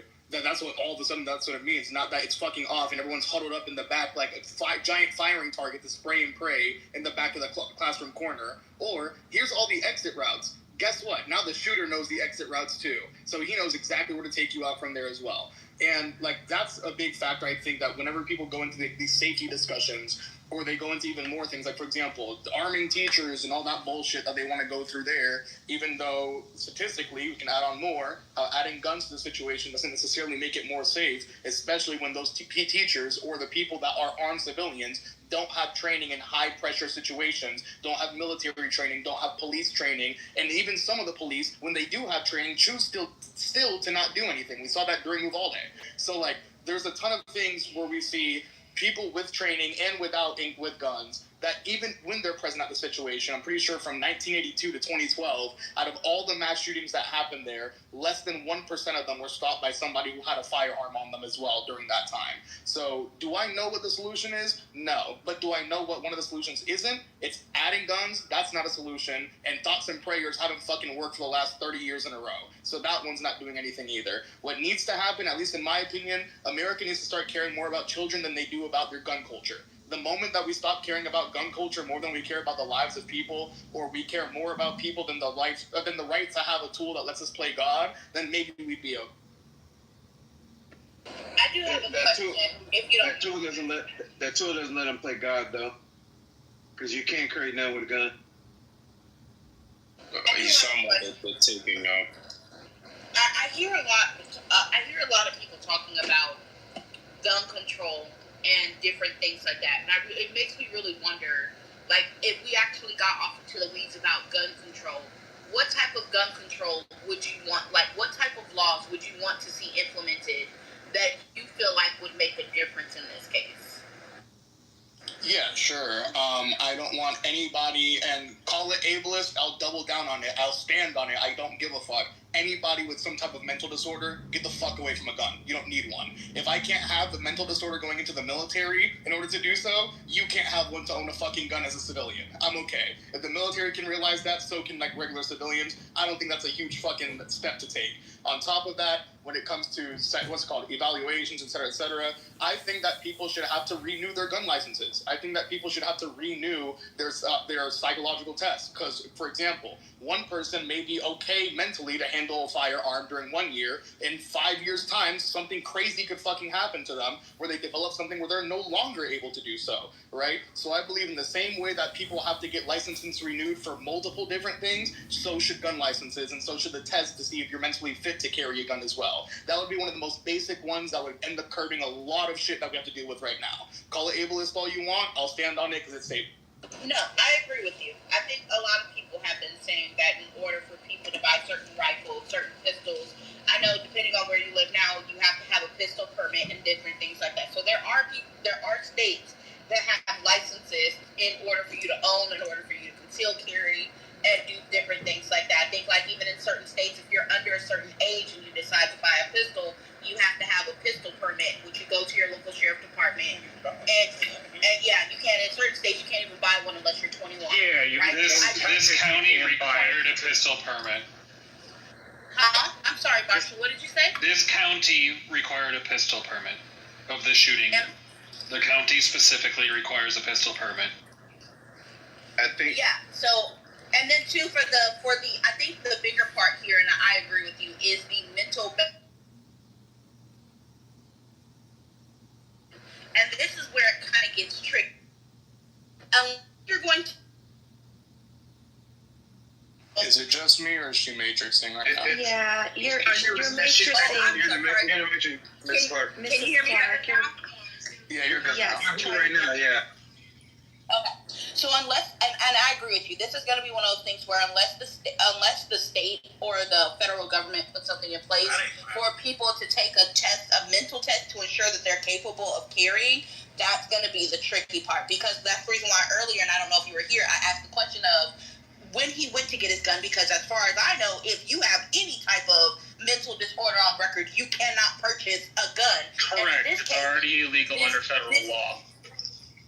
Yes, and in this case, he was not seeing a doctor. He was not going to someone that would have been able to say, hey, surprise, surprise, this person's mentally unstable. Let's make it to where they can't get a gun. Like, I heard people saying he was struggling with his sexuality, but even though he was struggling with his sexuality, that's not cause, unless we're going to make it law and cause to say, if you're a person who struggles with your sexuality and jumping between if you want to be trans or not, you have to go to a medical professional and then get that documented and then, put that in a way where you're no longer able to access guns. That's one thing. So I do that type of mental test is going to be a hard one to get past, because now the question becomes, who do you deem mentally stable and who you don't deem mentally stable? It's not just that. It would fit the definition of an undue burden. Now, there's already an existing federal law in the books which allows the federal government to argue, right, if you're schizophrenic and it's on record, right, like, you can't go buy a gun in most states. Also, if you have a history of DV, you can't buy a gun too. Right, but I'm not necessarily speaking on this like history that's already been there. I'm speaking more of like you need a test on site in order to get that, not like bring your medical history, et cetera, et cetera. No. Before you need to go get assessed before going ahead and. Yeah, one of the problems is that the court calls stuff like that an undue burden. There's a balancing test the court does with rights. And one of those tests is a reasonable person undue burden test, right? And the question is it an undue burden to have to take a mental test to be able to access a right? That is the question the court would consider. Given that it's more conservative, it might side conservative, but that would be the essential question at hand. I understand that, but then the opposing question from the moral perspective, at least to me, goes, where's the undue burden of the amount of people dying every single day, especially children, from this shit? Well, that's a different argument. Marshall, I thought in this thought experiment we were and I could be wrong. I thought we were not using the Second Amendment as our like measuring stick, right? Because I'm sure in all his proposals, mine included, we would abolish the Second Amendment, and gun ownership would be a privilege, not a right. Certainly under the framework of the Second Amendment, there are a gazillion hurdles. Well, if you can get it passed, like, I'm not gonna, like, if there's a campaign waged to change a constitutional amendment and I'm on the losing side, I'm not gonna bitch about that. Like, I just don't. You fight a hard campaign for what you believe, and if it doesn't work out, it doesn't work out. So I wouldn't exactly be that way. More what I meant was we either think all the constitutional rights matter or we think none of the constitutional rights matter. The important part about rights is that they can be limited. The Heller test in 2008 said limited or fundamental but not unlimited. And the most recent, the Bruin test, rewrote the standard from the 1790s to like the 1920s or something. I say all of that to say that it is a constitutional right in that way, and that we can't. I mean, is it a right? We can't brush the listed right to the side simply because we don't necessarily like it. The right exists. The right passage is what you. Hold on. The right passage is what you propose, which is a constitutional amendment. That's completely within line of the system. Like how you're supposed to actually do that, right? Like there's an amendment process, and like I said, if we change the amendment in a perfect world and I'm on the losing side, I'm not going to complain about it. Fair's fair. I think once the boomers lose power. Sorry. Go. I think once the boomers and I'm aware of how the amendment process works, and I don't disagree with you, Marshall. I'm a gun owner, but I'm very much anti-Second Amendment because I think that the floor is so low for gun ownership in this country, and too many idiots have guns, and they're making the responsible people look like they're endorsing the idiocy, and sometimes the responsible. I know that. There's a guy, Mr. Finley. Hold on, Marshall. Let Finley finish. Oh, I'm sorry. And sometimes the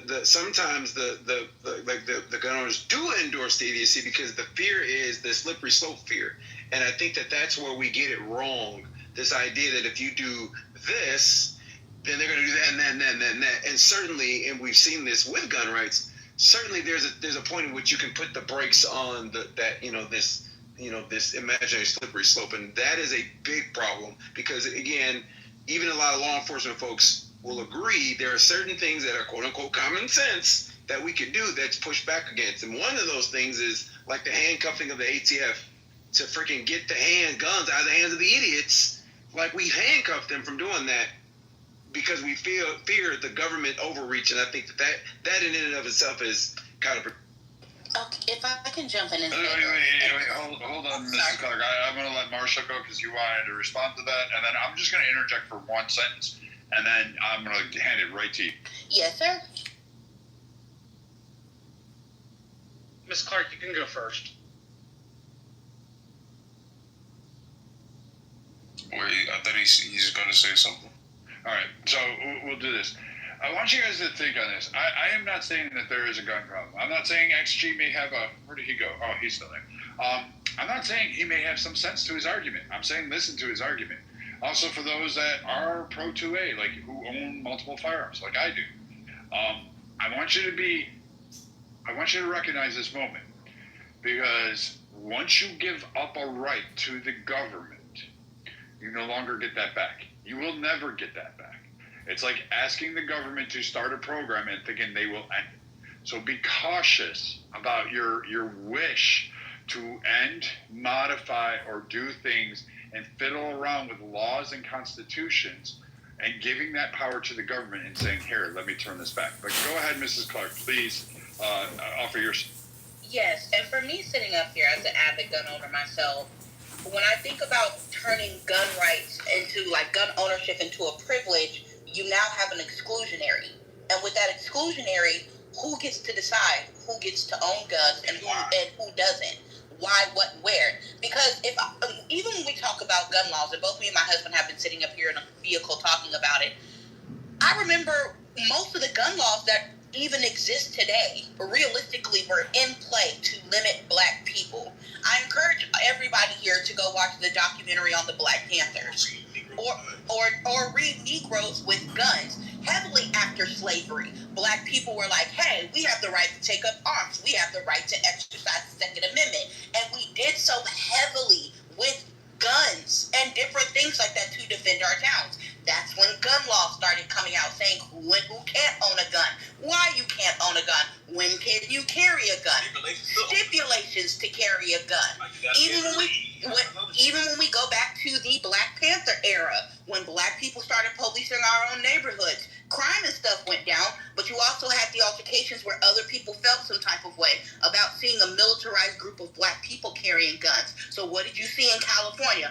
A lot of heavy legislation started coming about who can carry guns, when can you carry guns, and so on and so forth. So when I think of people taking gun rights, which, I'm sorry, me as a black person has understandably, historically understood how guns have played a role in our community in protecting ourselves and different things like that, and what it looks like to be on the end of exclusionary practices where, hey, Johnny down the street, he can go buy 27 damn rifles, but, Tyrell here can't even get one.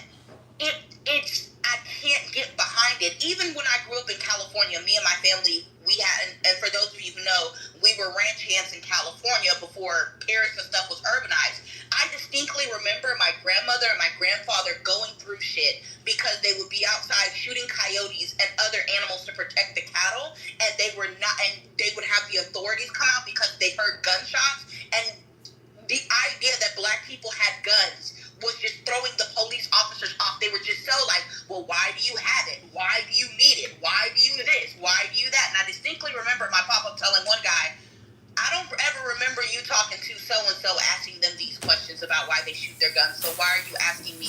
I told you I'm shooting coyotes. What's the next issue?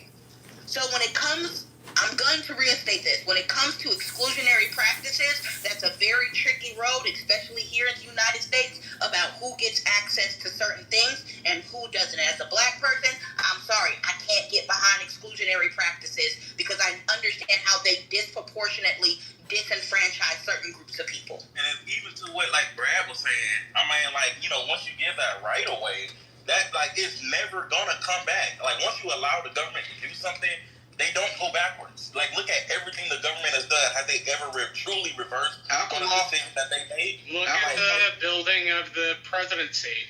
Alcohol. The president has become ever more powerful over 250 years. Yeah, and let Mr. Clark finish, and I'll respond to the alcohol comment, please. And shit like that. Like, even to, I think it was Finley talking about the ATF, about, like, people handcuffing the ATF to stop it. I'm like, the ATF is fucking, like, the ATF be on bullshit. They making up rules because they feel like it that are not laws, making people felons because they just woke up on the wrong side of bed today.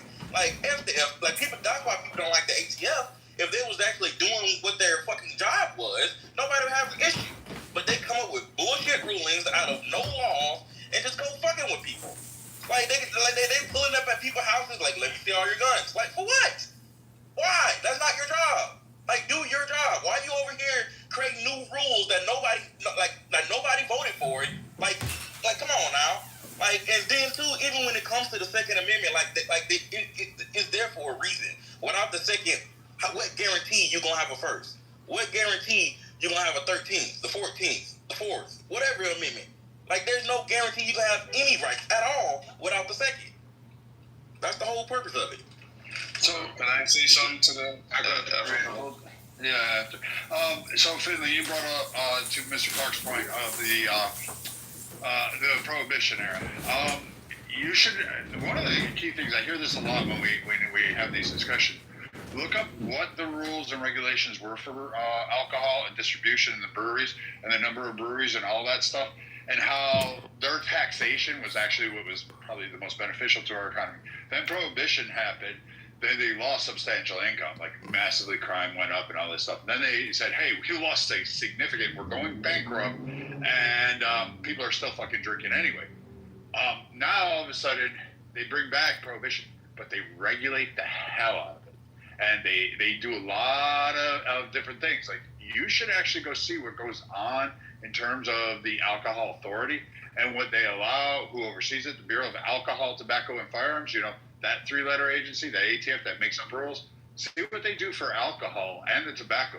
Same thing occurred in tobacco. You can't grow a tobacco plant in your backyard thanks to our federal government.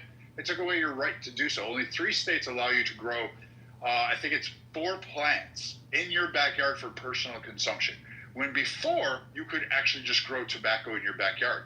You technically can't anymore. You cannot have your own still in your house. Like all those little beer makers and portable at home, like distilleries and stuff. You can't. You have to make sure you're within the regulations of your state and your county, and that you pay the associated stamp or tax or tariff in order to produce them. So these things, like, yes, what I'm saying is once you give up that right and you say the government come in and fix it, I'm not with XG on this one. I understand it, but I have a hard time blaming the tool. I have more of an issue with the person, and I don't think just ending and banning guns is going to be a solution that works. I don't see it, because we're watching other struggles occur, and what we'll go down to is we're now talking about knives, and those are going to get banned, and then we'll ban those like they're doing in Europe and Scotland, and we'll see that progression going. So again, I understand that, and again, I'm not against I'm the last person to talk about regulation, because I'm not definitely for regulation. I work in the most regulated industry in the world, but so I'm not against regulation. I think we're pretty safe. But if we had regulation, but we can't do it because of the Second Amendment. I'm not against owning guns. I'm against idiots owning guns, and that's not dealing with the idiots. That's my problem. But the problem is, because of such lax regulations, and the fact that even though, like, town A, and again, let's use Chicago example. Chicago has very strict gun rules, right? Very strict.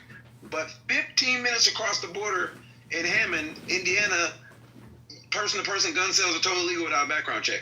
So if I were a bad actor, I can just legally go across and not deal with Chicago's tough rules and go across the border.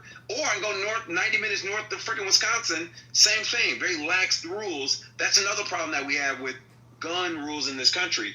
The moment you cross that border, you might have committed a felony. Nope, not a felony. So you can, show me the law that says I can't go in Indiana and buy a gun. Person-to-person sale. You can't. Okay, but that's my point. That's my greater point. I'm not against regulation. But I live in Illinois. Even if I wanted to go buy a gun from a gun store in Indiana, I can't even pick the gun up in Indiana. They have to ship it over the border to a local gun store where I pick it up at. No, I said person to person, not licensed dealer, person to person. No, people do it illegally, but it's not legal. I mean, it definitely is a problem. Hold on, let me finish. Last time I bought person to person. It definitely is a. What you're describing is exactly what I had to do. I bought person to person. Thank you. Please continue. Can you let Kima finish? I think his audio was a little bit fuzzy and you talked over him. Hey, Kima, can you go ahead and finish? Only if you guys hear me, but come outside for the wind. Can you hear me? Yes, we can hear you now. Thank you. Okay, now it's definitely a problem with guns coming from Indiana, but it's not people from Chicago going to buy the guns legally. It's people in Indiana buying the guns because all you need is a driver license to buy a gun in Indiana. Then they are bringing the guns to Chicago, selling the guns. So it's not the way you describe it. It's not illegal to just go buy a gun and bring it to Illinois. Like someone said, that's a federal crime. But not saying you can't do it because what's the odds of you getting caught? But that's not the normal way it's happening. And like I said, it's definitely not illegal. No, can I say something to the point about the government? So I know, like, of course, there's a gun conversation that always comes up. Like, I don't really understand what the point is there. Like, what can you do against the government right now? Like, the government can still, you know, I mean, from my perspective, I guess a more left perspective, I think the government violates people all the time, right? You know, police, like, they can pull you over, practically do anything to you, and what can you do back? Like, you, as it stands now, like, you're already living in a country where the government can do whatever they want to. So I don't understand push back on that. Like, is there going to be some, like, ultimate day of a showdown where now you're going to have to use your gun to protect yourself against the government or something? Like, I don't understand what the pushback is on that. Like, it's just a matter of just, like, having a more sane and safe society and doing it in a way where, yes, you get to keep your guns and also keep it out the hands of people that shouldn't have it. Like, I don't think it's a right for people who intend to kill people unjustly to have guns. Like, certain people should not have guns. Like, that's not how it has to be. Like, it can't be like, well, it's a human right, so everybody should have it. You know, as like a foregone conclusion. So Cedric, I'm gonna give you I encourage you to look this up, and it's no like source. Like I said, I'll welcome all sides, and I have my side, and I could be wrong.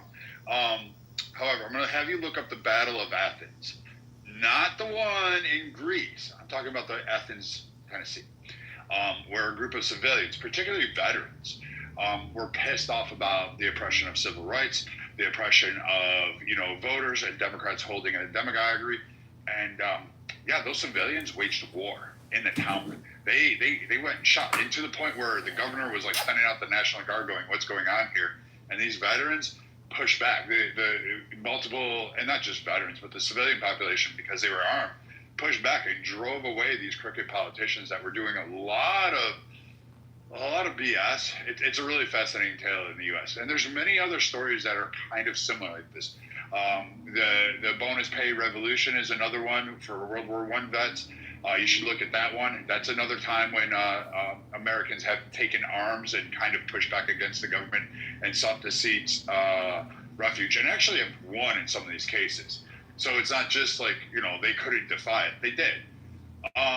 But furthermore, people often leave this up because they're urban or suburban centric on their view. Yes, the majority of people live in very close-knit urban populations, and I agree with you. This is probably a source of problems. However, people forget the giant landmass that is the United States, and they forget that there's not only two-legged predators, but oftentimes there's not help out in the rural areas. Like, help is not coming within 5 minutes. It's a half hour to an hour. Yeah, you're on your own, and you have to defend yourself against four-legged critters, as well as the two-legged kind that come out there and say, "Hey, we're gonna mess around here because guess what? I can do this and know that I can get away before the police even come to the area to start their investigation." With all due respect, then how does Australia survive that? Australia really doesn't. If you actually go into the bush, Australia manipulates its numbers and manipulates it, but they have no problem glossing over the fact that they just like to murder fucking indigenous tribal people, black people in that region. Oh no, don't get me wrong. I'll call them out on that all day. What they do to the Aboriginals is terrible, but at the same time, the argument is fighting against the wildlife. The Australians have had guns banned since '94, and they've survived the outback for I don't know how long now. But they also give carve-outs only to certain people, like what Mr. Clark. Yeah, like my buddy Harry, Brad. My buddy Harry's got that, and he has to keep the gun and the bullets in separate safes, which just to me doesn't make any sense. Like, what fucking use is a gun if it doesn't have any bullets in it? So there was the question posed about, essentially like, what are a bunch of hits with AR-15s and lever-action rifles going to do to the federal government? A prescient answer is consider Afghanistan. Those people were largely supplied with small arms, the few stingers they were able to keep from the Soviet-Afghan War of the 1980s, and IEDs. And they managed to hold off one of the largest military invasions in its history for about 20 years. Right? Like, it's not that you can't do it. A lot of people will probably die if that ever came to it. But it is possible. Also, Marshall. Granted, the terrain. Brandy, correct me if I'm incorrect on this, but the terrain is definitely a factor there, Marshall. It's not just the fact that they have one of the biggest factors. Same thing with the jungle. The terrain. Same thing in Vietnam. It was the terrain. Yeah, it had a lot to do with the terrain. Like, I'm just gonna say, like, where I live and when I go to the ranch, I'm like 40 minutes away from police help. And if I'm going to go walking around on my land, I take a pistol or a rifle. Well, I take a pistol and a rifle. A pistol in case I run into rattlesnakes, and a rifle in case I run into packs of hogs. Like, they're an invasive species in Texas, and they really are little destructive critters. And so that's like a common thing. I also, at least for my money, I think suburbs and rural areas view guns a little differently. I'm going to use Dallas as an example. Dallas is full of a bunch of hoity-toity people, but people my grandmother called dime store cowboys. The folks who get the gun and got to put it on their hip, and it's an appendage, and it's so cool, look at me. Versus rural areas, like where Brad's from and where I'm from, where if I'm looking in my safe and I need to go kill a nil guy and the hog, I need two different weapons for that. A nil guy, I need 308, and they're invasive species here too. And like to take a hog, I need a 223. And they're viewed more as tools, like a shovel or a rake. I realize that's not exactly like a one-to-one comparison, but that's, at least where I live in Texas, that's the thing I've noticed is like one of the biggest differences between gun owners in big cities and gun owners that live in rural areas. Right? Like it's primarily one views it as an appendage and the other views it as a shovel or like a pick. I know you spoke to my point, and this is and this kind of gets to the hard part, because don't get me wrong, I agree with y'all when we say certain people shouldn't have guns, right? Certain people, or the crazies, or the idiots, right? But this still goes back to how do you determine who is the idiot and who is crazy, right? Because even me sitting up here, I can sit here and look down the road at Jim Bob, who sits there and chews cud and cuts and spits, and he talks with a real deep Southern Creole accent, and I know he can't read. Does he lose his access to guns? Try on the other pants. Is he now an idiot and has the right to not carry his gun, even though he's living out in the woods where the boars, bears, and possums and stuff are? This once again goes back to who is determining who's the idiot, who's crazy, and who doesn't have the right. Because, like I said, we can sit here and talk all day about certain people not having guns. But who are the people that get to determine what those people are, what they look like, how they speak, and how they look? And I have yet to get an answer. I got an answer. So, if you have regulations, right? Billy Bob, and I grew up in rural America, and we had a rifle, right, for critters, right, that we rarely used. So you could classify certain weapons, right, for certain usage, right? So, for example, I am pro people owning guns to protect their houses. I am pro that, because again, lived in the middle of nowhere, well, not really the middle of nowhere, but you get what I'm saying, right? Rifles are a thing, right? Especially being in the rural South when racism was a thing and white people were really crazy, and they, you know what I'm saying, they would nuke if you buck. You needed a rifle to fend yourself off from the crazy bastards, right? The racism, right? And so I'm for that, right? But as as a law enforcement professional, I do not like handguns in urban areas. I don't care who's carrying them. I hated them. Hated. Because at any given moment, all I needed was one idiot. One idiot, right? Thank God it never happened. That's all I needed. And that's all I thought about when my city encouraged concealed carry and changed the rules and then did open carry, right? That's what I thought about. So you can definitely have regulations saying that, for this situation, that, this situation, that. And you can do licensing, right? And renewals. Like, this is what regulation looks like, right? As a pilot, not all pilots can fly my plane. You gotta have a certain type of licensure to fly my plane, right? But any private pilot can fly a single engine pole jumper, right? It's called regulation. I know it sounds a bad word, but it's my favorite. Yeah, can I answer? I think we already have identified which people we think are crazy. Like, for any kind of regulation, you can always ask this question, like, who gets to decide? Like, I feel like it's a bit of an empty question. Like, it seems legitimate, but it's like, then we don't have any kind of regulation for anything because, well, somebody will be deciding and they have a bias or whatever it is.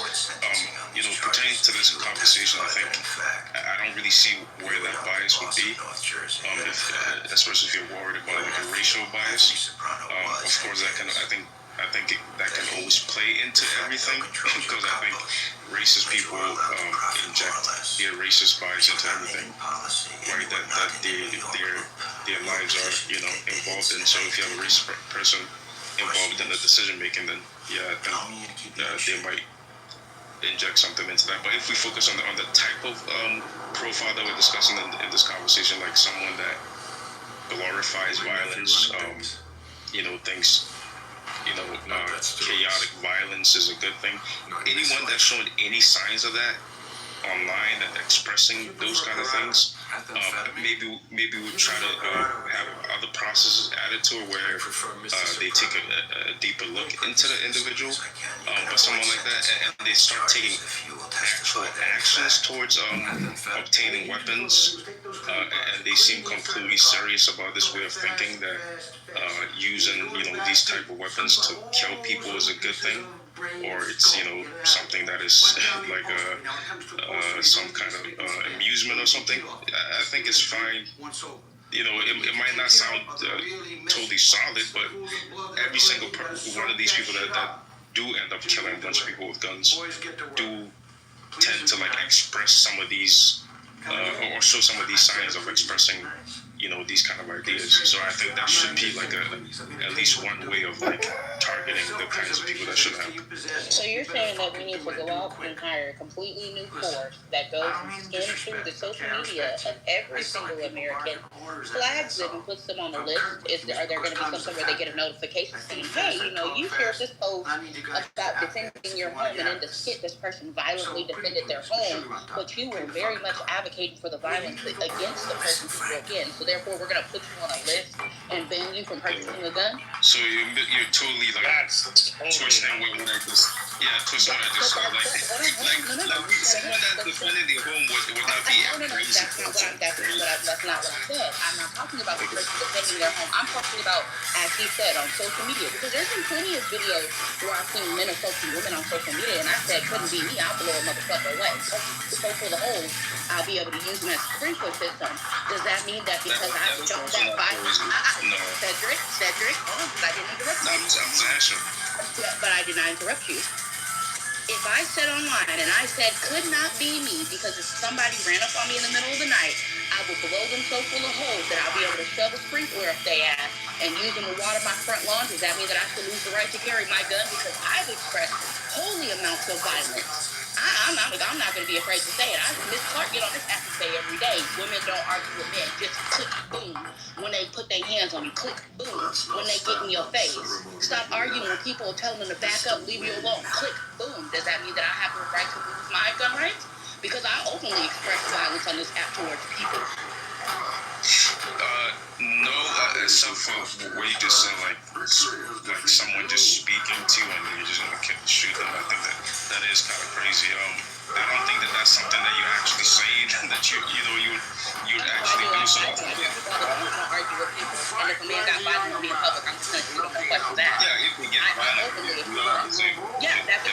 coming up, yelling at me, screaming at me, and doing those things. That's violence. You would shoot somebody that kept yelling and screaming at you? Yeah, you can't shoot someone for yelling at you. But listen. I'm not saying. Look, I wouldn't say that necessarily rises to the level of someone being insane or something totally crazy.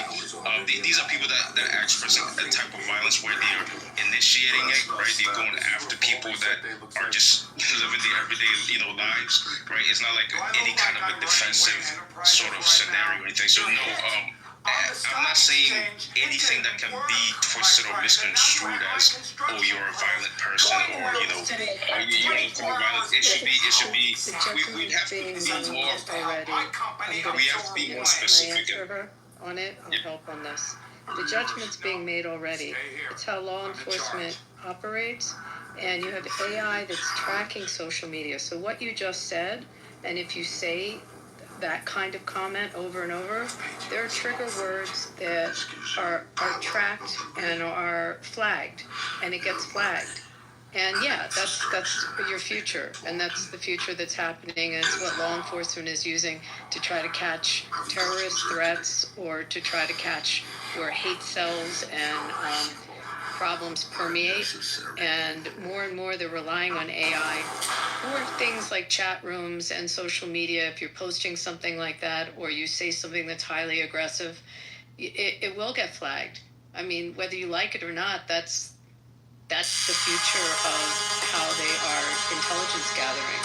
So just realize that. Also, I wanted to add to the conversation that not all these people necessarily show mental illness.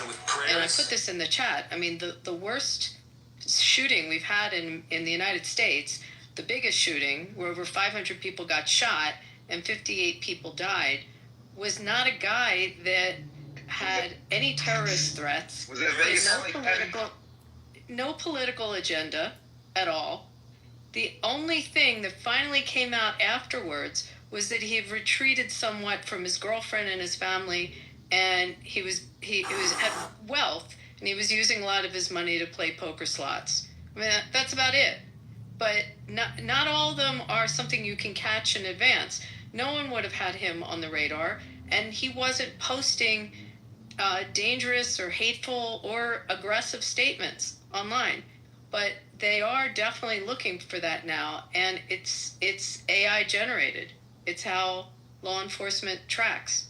Yeah, so I mean, I'm just basically agreeing with that point of view. And I wasn't necessarily saying that like it's gonna solve the whole problem, but you should at least start somewhere, right? You should at least make the effort to reduce these kind of things. And I think sometimes there are obvious signs that for some reason get ignored. Like, I don't know why they, don't stop some of these people from getting got. They just are going to go on the radar of law enforcement. That's just what's going to happen. Stop them when they proceed to act on it. Yeah, There should be some sort is of- out there. They're also going to track people that threaten the government. I mean, again, it's trigger words. It's computers that find this, and their algorithms that but they can't just track it, is what I'm saying. They need to act on it. I've been trying to get in for a while. Abby, that sounds good. It just seems like we need a little bit more of a unified depository for the flags, or for the trigger words and the flags. It seems like they're a little bit compartmentalized, when it comes to school system, I'll make military. you feel good about it, Holly. I'll Okay. tell you where it is. There's 79 fusion centers in the United States, and Google the word fusion center and read what they are. And they actually are tracking counterterrorism and tracking cyber issues. And the fusion centers are a combination of FBI, your local law enforcement, DHS. Sometimes they will bring in ATF. I mean, it's the whole point of the fusion centers happened after 9/11 when we realized that our intelligence gathering wasn't coordinated. So now there's these coordinated centers, and a lot of them in urban cities. But Google it and read about them. So is it perfect? Absolutely not. There's tracking also that's done, by private enterprises as well. I mean, the technology is there, guys. The technology is there, and it's tracking hate, it's tracking extremism, and hopefully it can track these horrible posts when it comes up and just put it on the radar. But They if it makes you feel any better. They used it during COVID as well. You have to remember they used it during COVID as well. Absolutely. And that was across, so that's why the danger is like Meta. How much do they own? Right? How much can they muddle? Tamper your vote? Is there some way? Hold on, I'm not done. I wasn't done. Is there some way? Let me just ask two more questions to Abby. Is there some way to combine that with the whatever software or depository that the gun shops use to do the screening or to check people? Well, that would be. Can we make it so interesting, isn't it? That because that's ATF that really oversees that. But it's interesting that it probably is. Remember, everything is still within the confines of what our law is and what our surveillance rights are.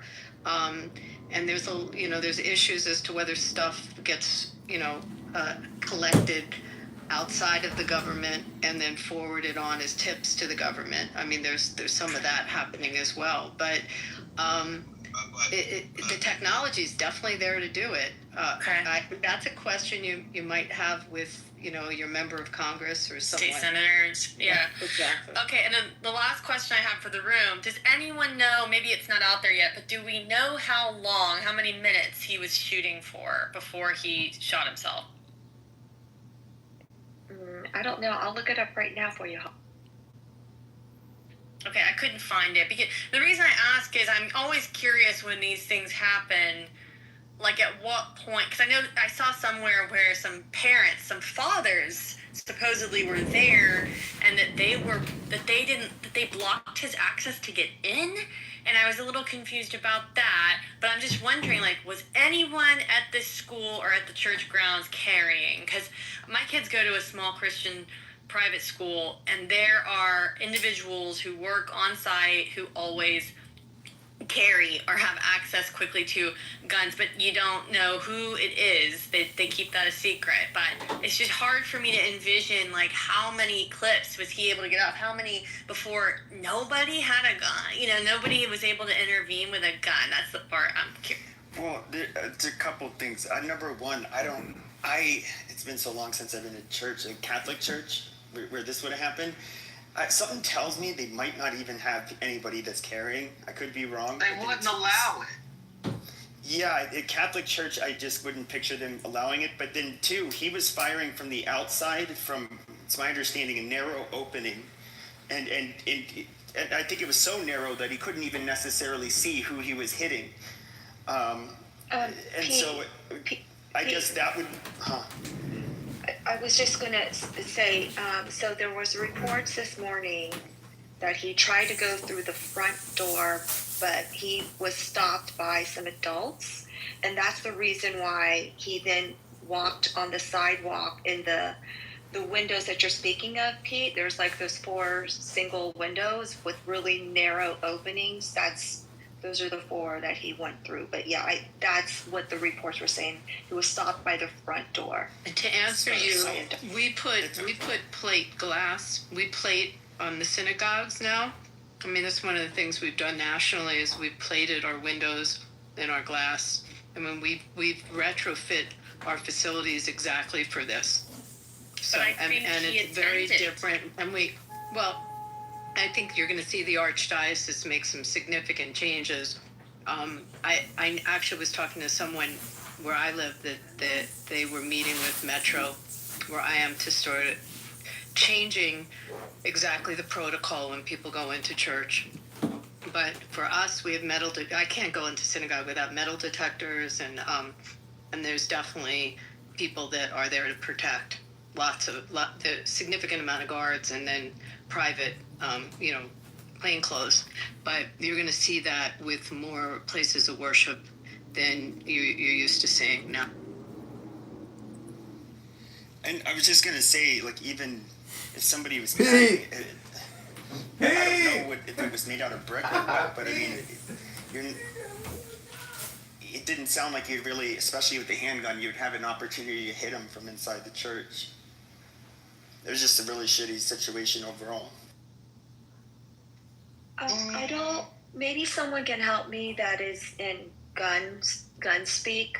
Last time I held a gun, I cried. Sorry, I just did. But they said there were more than 100 shell casings found. So what does that mean? Is that a lot or a little? There's 3 mags. That's just like over three magazines. He fired 3 magazines if it was an AR. He may have got 3.5, maybe if it was over 100. It just depends on the number of the casings, and it depends on the number of weapons he had with him. So that's all that means. He had 3 weapons. It says there was a rifle, and then there was a shotgun, 3 shotgun rounds, and then he also had a handgun, but a bullet got trapped and it jammed in the chamber. So he stovepiped his handgun, which is a blessing, because you can see that then that wasn't a proficient ability to clear that. That's usually just a slide and sweep back. And then you have your AR. It sounds like the AR platform was the one that was primarily used, and he went through 3 mags on that. Unless he had an extended mag, which generally he did have one. He did have one. Oh, he did. What looked like he was holding it up as it had the writing on it. It looked like a 60-round magazine. Then he did 2 mags. Yeah, Holly, I'm not trying to act cavalier about it. I'm very practical on it. Holly, I'm scouring and I'm not seeing any update or information on how long he was actively shooting. Just the round. Okay. Stovepiping means that the round that's being ejected somehow gets locked in to the slide mechanism, and it will not trigger another round to be ratcheted in or slid into holding from the magazine on the pistol. So you just have like a shell casing that's jammed in there, and you have to sweep it back, and you have to pull it back, clear it, and sweep back with your hand. And then you'll slide it a couple times, and it's just a following with the ejector. It happens with shitty ammo a lot of the times, and improper gas pressures that aren't able to do a full extraction of the shell from once it's been fired. As far as 30 rounds, I mean, I could do that easily under a minute, well under a minute. If he just has like a mil-spec trigger, like a standard trigger, like you'd use in the military, I mean, that could have really quickly, like. So you think it could have been minutes? No, I would guess it didn't even last 2 minutes. I mean, wow. You can fire rounds off really quickly. If you have some triggers they have a much lighter pull and travel, so you can rounds a lot quicker. But I'm just guessing he had just like a mil-spec, like a standard trigger, which you could easily do that between a minute or 2. Not that it matters, right?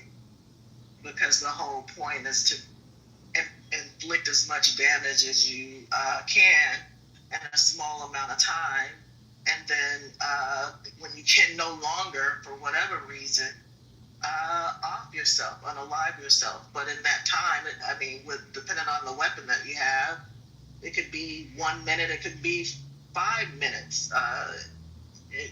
People are gonna lose their lives quickly and horribly. So, it is what it is.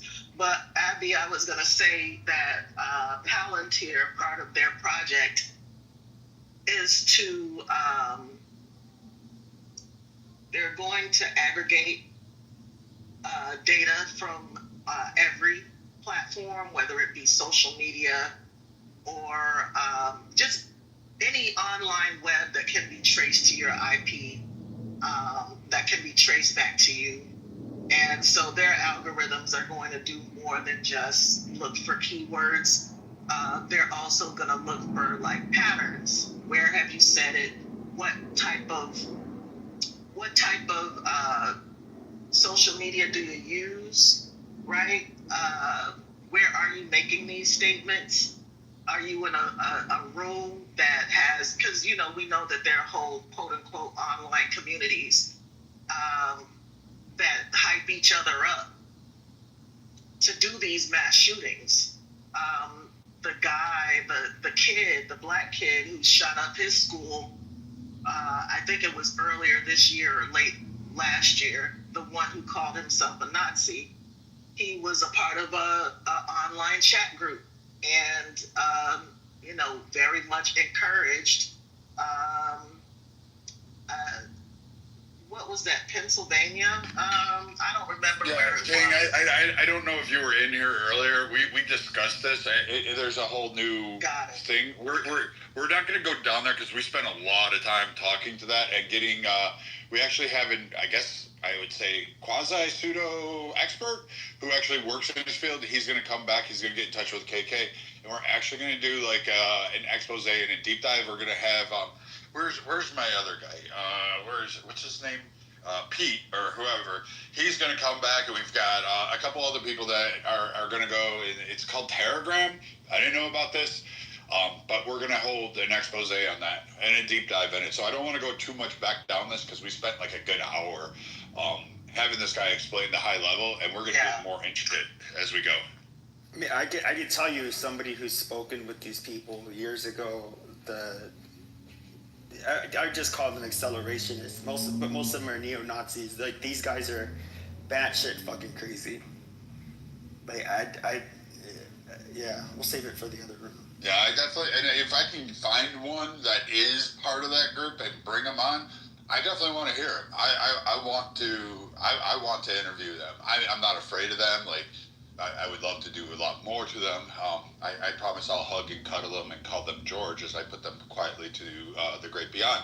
But I do want to interview them. I want to find out more. I'm curious as to why this only in January 13th of 2025 was given the designation of a terrorist group, and that we actually know who these people are and where they're hiding in 3 separate countries, where these leaders are, and we haven't done anything to extradite them.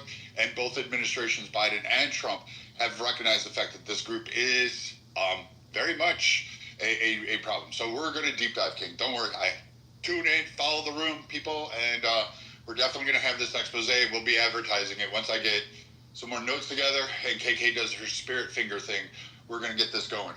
So there was another mass shooting, 1 dead, looks like 6 shot, the day before this in Minneapolis. It was in broad daylight, in the middle of the day. Suspected shooter fired approximately 30 rounds. Holy shit.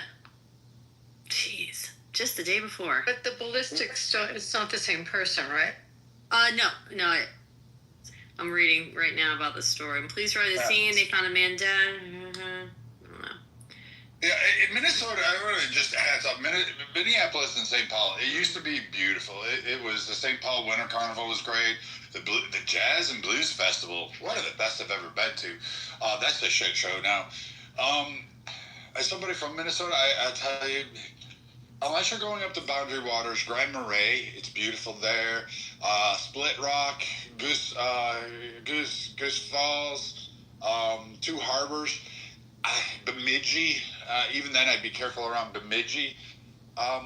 There's no reason to go to Minnesota. I mean, and it's a shame because it is literally so beautiful. You could go see Walnut Grove. Go ahead and go enjoy it. You'll be shocked at the culture that's there, which is all Hmong. Like, literally mountain people who came down from Asia. The whole town is nothing but Hmong, and they celebrate Laura Ingalls as if she was, like, the founding saint of, the Wild West and America itself. They put on pageants, they restore homes, they have artwork, and the food is fantastic, and they do a whole lot, but the whole town is Hmong. It's fascinating. You can go see Plum Creek. It's literally all in Minnesota. It's beautiful. The Mars Factory Spam Museum. It's all great. However, it's just, since Jacob Fry and a lot of leftists and Waltz, I really haven't fostered that sense of community. When I first got there, it was all green, beautiful, and people tended to smile. There was problems. I'm not discounting it. Like, the cops are assholes. Like, I'm just going to say that. But there was like I said, it's like people took pride in where they were from. They took pride in their parks. They really had a lot of gripes about how civic leaders needed to start cracking down on a lot of things. And then COVID happened, and those poor people, it was most of the loudest ones were the ones you wouldn't think. They were saying, please send in the cops, please stop this, please, please. And now it's a shell. And I've taken people up there to show them. One of the famous ones was Greg Sittel off this app. And he came up and he went, this is horrifying. I've seen Minnesota. I've seen Minneapolis. He goes, it was 5 years ago.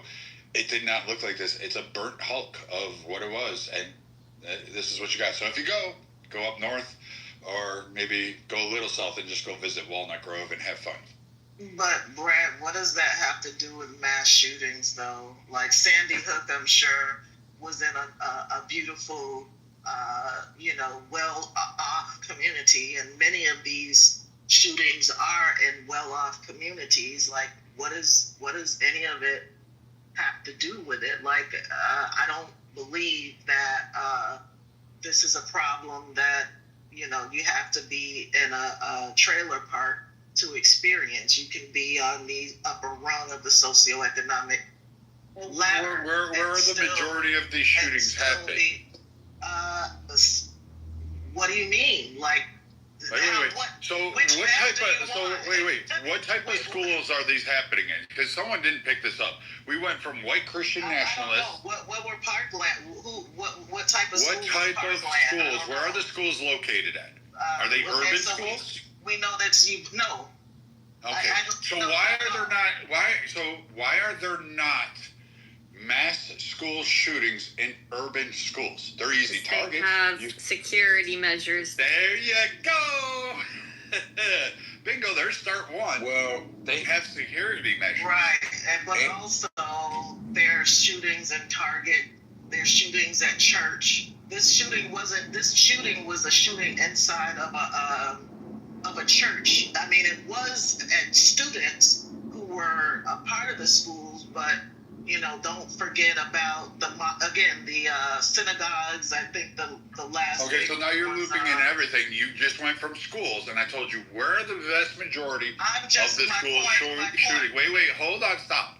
Where are the vast majority of school shootings happening? They're happening in soft target-rich areas, such as suburban areas, because the PTA wants the look of a great school, but they don't want to spend money on security measures. They'd rather spend $150 on a new high school football stadium than give the kids band, art, and security protections. You don't want to spend it. Everybody wants the last thing they spend on is to be secure, which is fascinating to me in America, because over in Europe and other places, the reason you don't have a lot of violence on the schools is because they actually invest in security.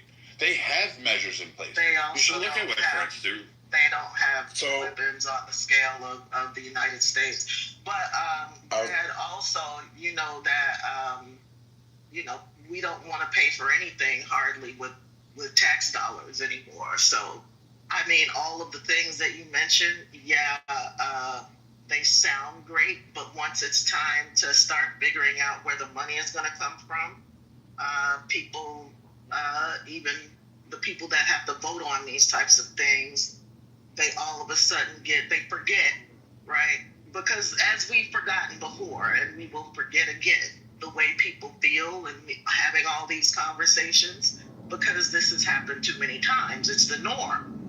Right? Nothing's gonna change. I just got through telling you. Go ahead, Finley. Go ahead. One quick note about the soft targets. So Florida schools, because we've had a couple of school shootings down here. There's deputies at every school, including the one in which the deputies failed to respond. Also, Florida State, which is a major university, Go Noles.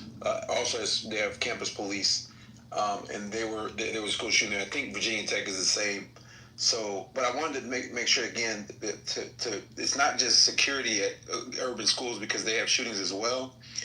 It's the randomness of the school shootings that happening. And again, I think it's this idea that it ain't going to happen here out of this group. That's what I think.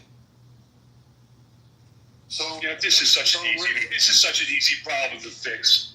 After 9/11, our government crazy.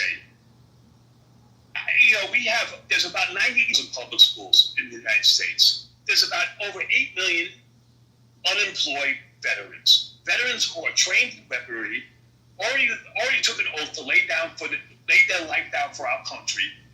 Put 2 fucking guards in every school. 2 unemployed veterans in every school. Have a staff of 5. Let them rotate for lunch, whatever. This ends tomorrow. There has to be political motivation to take care of this problem. The fact that we're still discussing this problem in 2025 actually mind boggles me. I'm done.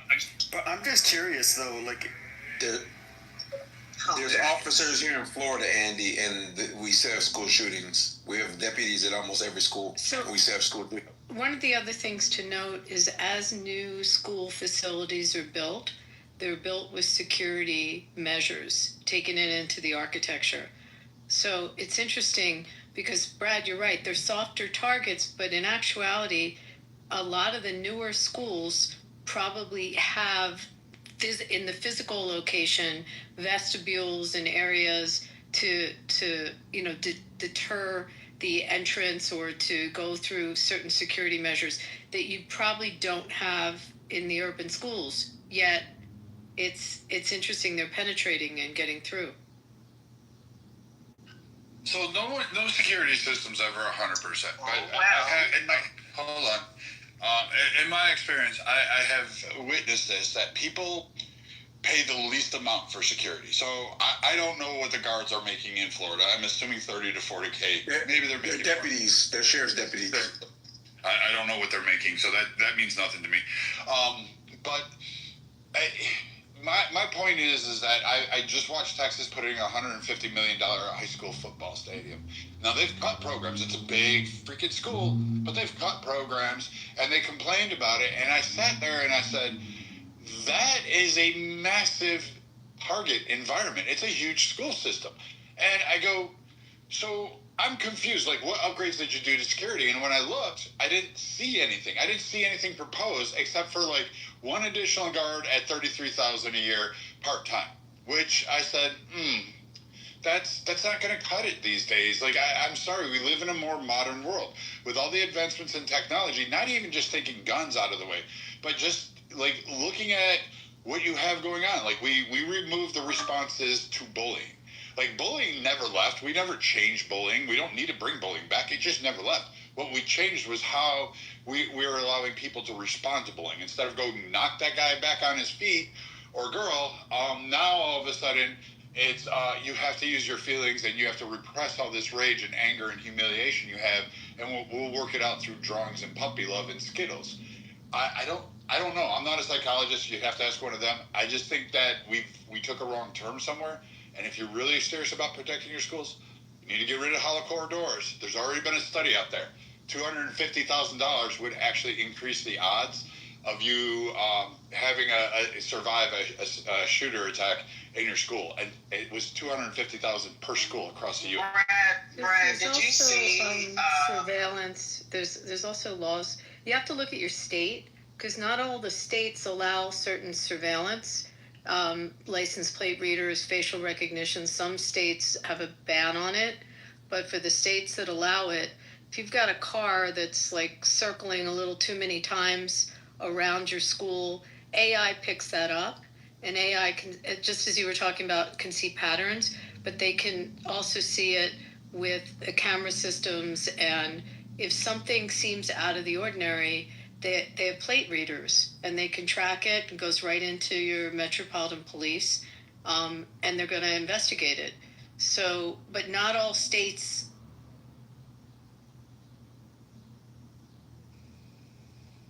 You there? You're in the Matrix, Abby. In the camera. You're in the Matrix, Abby. Yeah, we heard not all states, and then you went on silent. Oh, I'm sorry. Not all can you hear me? Can you hear me now? Yes, yes, ma'am. Okay. So not all states have it legal to have plate readers and facial recognition.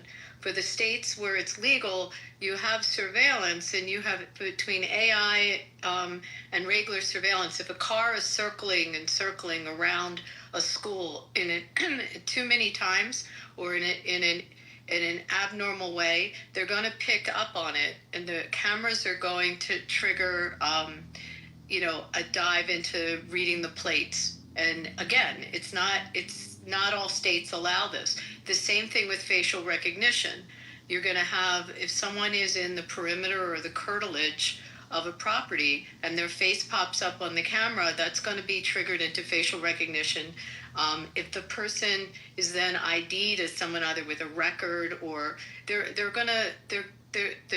even going to look at if someone has tats on their neck that are, white supremacist tats, or I don't know, you come up with something. They're going to look at their surveillance videos, but they'll use facial recognition. It's not in all states. Like in Florida, where you're talking about, you can do this, but you can't do it. I think like Illinois, you can't do it. My state, is probably the number one state where you can, because we've had this, because of our industry. But you should look at your state laws and how much they can protect vis-a-vis the plate readers and the facial recognition. Brad, did you see on the news, I think it was last week or the week before, this happened in Seattle, right on the ocean front, where that guy pulled out a gun and shot the vet that was in the wheelchair because he said that he was doing some type of stolen valor shit. Did you see that? Yeah, I briefly saw it. It's came across it. That's a whole different scenario. No. It really isn't, because my point is, if you observed the response of the children, there were several children in the frame, right? If you observed the response of the children knew exactly what to do, right? To get the hell out of the way. And again, I think that we're trying to do all of this brainstorming, and people want to act like they're going to produce any type of problem solving at this point, where we lost the plot years ago.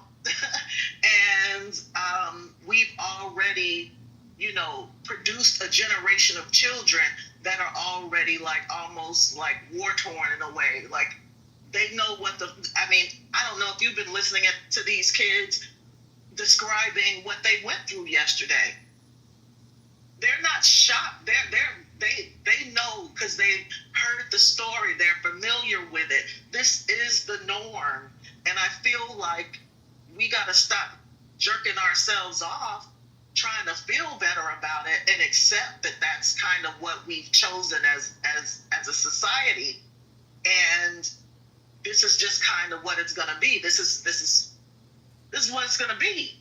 So I will say this: you're not going to protect your children from not only being shot, but I feel like you're talking about trauma, robbing children of their innocence, exposing children to extreme violence. Like in real life, people talk about the video games, but we're talking about live and in color in real life. And we can't act like this is not the norm, and that we didn't choose this. So I come from a generation that was doing duck and cover drills for nuclear war with our desk. Apparently the desk from the 80s and the early 90s was sufficient enough to withstand nuclear blast. I think we should bring those back, because if they could handle nuclear bombs, what the hell, man? We just use those. I also had the fear. I was a latchkey kid. I was literally a predator's wet dream. Like, if there was a non-paneled white van with no windows on the back, I was probably the target they were looking for, because I walked around with a house key around my neck on a string. Not even a chain. We were so broke we could only afford string. And God help you if you lost that fucking thing. So yes, I grew up in a generation that was scared, and we had to immediately walk home. We didn't have cell phones. No one gave a shit. The only time your parents knew who they had kids was when the news came on and it said, it's 10 o'clock. Do you know where your kids are? That was their, like, oh shit, I have kids? Okay, so there's a little tongue in cheek in there, but that's literally how I grew up. And I'm going to tell you something, like, every generation has this fear. Like, we had kids that thought bombs were going to go off. They thought Russia was going to invade. We had movies. We had media. We had news coverage that was inundating us with, like, we're all going to be, what was that movie, Red Dawn or something? Patrick Swayze, a whole bunch of kids, like, fending off the entire Russian army. We were all going to be that. We were like, yep, I'm going to have my ear pierced, a handkerchief on my thing. I'm going to look like the boss with a cap folded in my back pocket, and I'm going to kill a whole lot of Ruskies. That was literally how we grew up. So I get the point. Yes, I don't want kids to be traumatized, but kids are traumatized every generation. Brad, we train, so I hate to break this to King, but we train our kids what to do with active shooters. We have drills with them. We now had this new initiative with the summer camps because the summer camps were so at risk. So we have to put in, and those are exposed. If you ever went to camp where they're located, they're usually remote. They're on lakes with access, public access. And we have to train the children. We train them at our community centers, at our schools. We used to just have to train the staff. Now they have to know what to do, how to evacuate if there's a bomb scare. However, what Brad is saying, when I was a kid, we went under our desk for fear that the Soviets were going to bomb us. We had these drills in public school, so it's not... If you go to old schools, you'll see the radiation signs. Yeah. There'll be a door. It'll have radiation, like a fallout shelter. Yes, I remember that. I was there. Yeah, they ushered us down there with some kooky guy in a green uniform. Yeah, hold on. They ushered us down there with some janitor in a green button-down shirt and green pants, and he was like, come in here, kids, I'll protect you. And we're all like, who gave this guy permission to, like, collect 40 fucking kids and huddle us in the dark in some fucking room in the basement of a high school? We were, like, living Freddy Krueger's nightmare. Like, that's how I grew up. So I get the trauma on the kids. I understand it. And I wish I could have said, hey, it's going to get better. But there's going to be a new trauma. Like, you have an online threat with kids today. That's what's actually plaguing you. It's not the gun violence. Right. It's the incitement to it online, which apparently is a triggering thing. And I'm going to be honest with you, it's a cultural thing. Like, we have to examine why is it overwhelmingly boys? What is it that we're doing wrong with raising men? Because clearly we're doing something fucking wrong, right? Everybody in agreement with that? We're doing something wrong if we're creating mass shooters who go to school when they graduate saying, life's too hard, I need to shoot up everybody. People murdered back in the 80s too, like the murder is not new. It's the scale of the impact that a person can make with the type of arms they have available to them now. I was pointing to... We saw presidents be assassinated. We saw that, right? On TV, right? But it's not the weapons. How many of us, if we're going to sit in any type of empathy for our children, how many of us, when you went to school and we did not only nuclear drills where we got under the table, but we had to do severe weather drills. I'm not stupid. Like, I know that you can't really shield a child from potential catastrophe, and catastrophes happen. But this is not a natural disaster. This is not a natural disaster. It's a norm, and I think that again, people always take for granted shit that they never had to go through. But what is the difference between back then? Our generation was not being mowed down in churches, in shopping malls, and that didn't happen until Columbine. Wait, stop. Pete, I'm gonna let you go, and then Pete's gonna go next because he was. I got the Pete. But I'm gonna say this. I'm calling bullshit on that because literally I can go from the country's inception and foundation to say that that's bullshit where kids were not afraid. There's various groups that have came over here, that were imported, that were enslaved here, that had to worry about other groups and be determined. America is not for the King. Stop, mute up. Thank you. Other people are going to talk, and not just King. But I'm telling you right now that kids, since America's start and inception of a country, have been plagued every fucking generation by some trauma that has existed, whether it be savage Indians, as they quoted back in the day, to fear of black people, to Russians, to Asians. You would be shocked at the number of kids that have to go through every generation there's been trauma. Anti-Semitism, the fucking Germans, Japanese were going to kill and eat their kids. Like, that shit really went on here, and every kid grew up under the banner of it. So, I'm going to go to Pete, but every kid gets so fuck it. Yeah, like, all right. Let's King, I already said Pete's going to go. We already saw. Go ahead. Can I go after the next guy? So I was just going to say, I just find this all ridiculous to listen to, okay? In the 80s, especially for 1987, the types of firearms you could get was actually, the availability was a lot easier. And a lot of the guns were a lot easier to alter and turn into machine guns and that kind of stuff. And I would say, the school shootings seem to be more of a thing now. But it's not because suddenly we have different types of weapons that are more lethal. That's not the case whatsoever.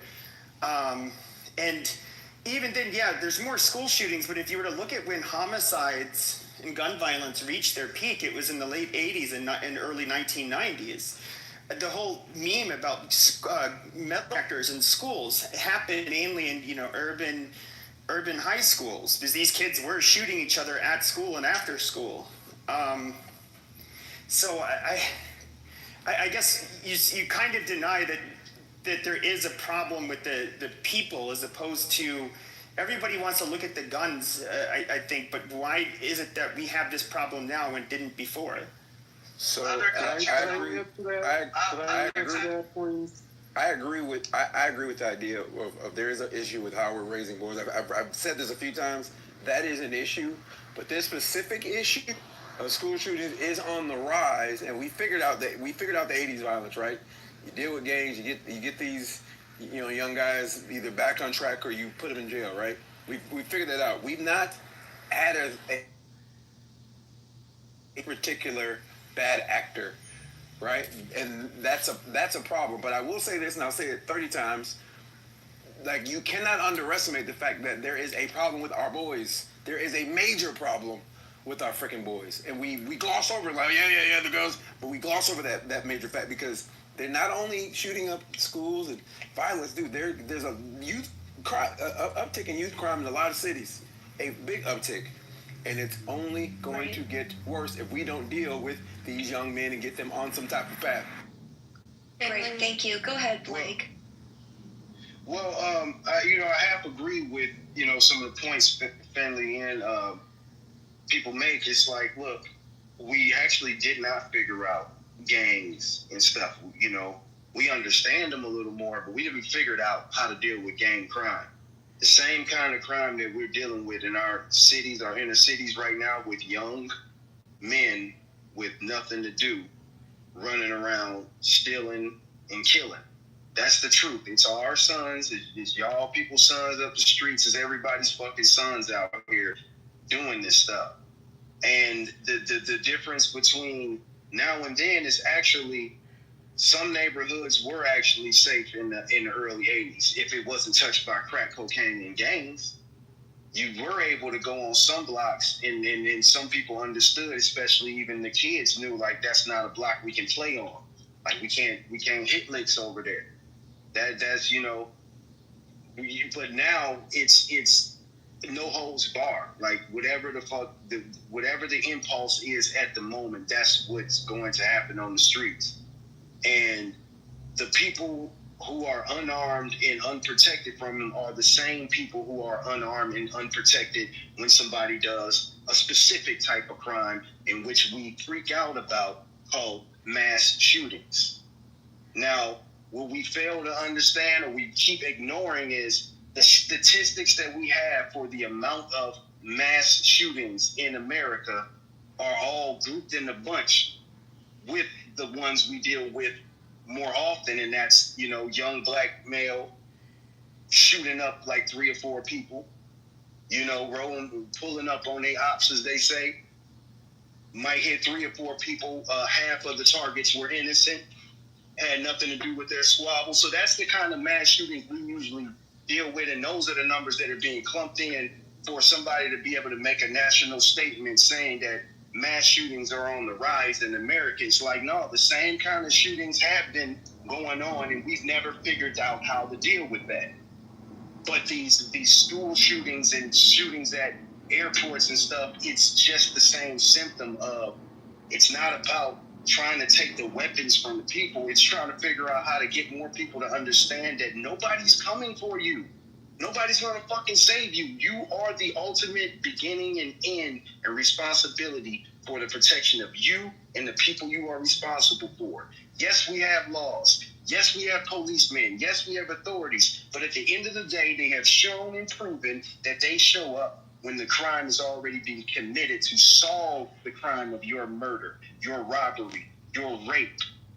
That's what happens when you depend on a system. So it's not to blame victims, but until we get the same attitude we have about protecting money in America as protecting our kids, saying statements like maybe the kids should not be held up in an unarmed fashion, they shouldn't be held in a single place, a single location, unarmed, without any armed to protect them. Because we protect our money. Like, believe it. Don't think you go just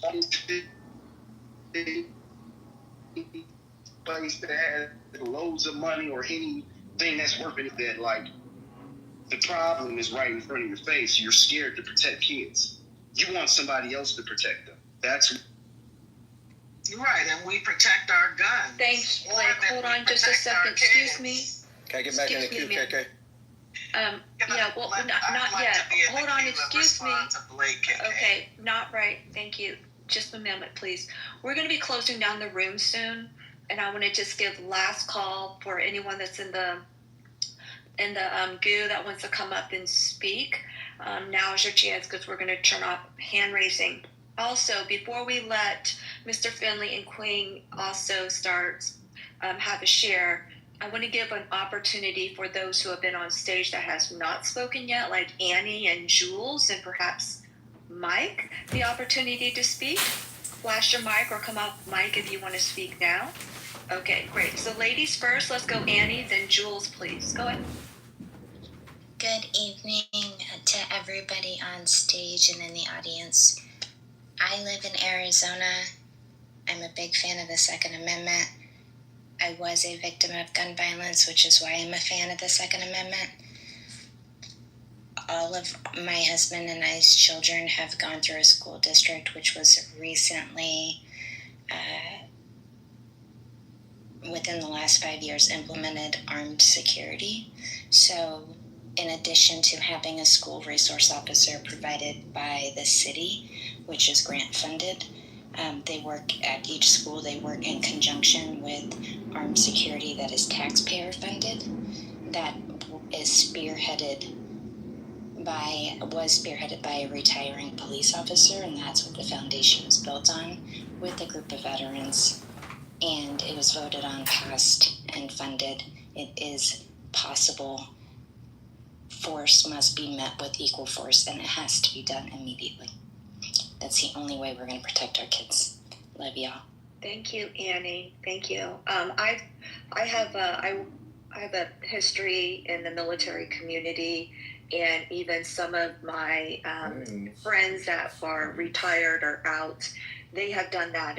They did that a couple of times all across the country, as they kind of just set up a presence known, just to be like, if it just kind of a force of presence then might deter any future issues. Go ahead, Mr.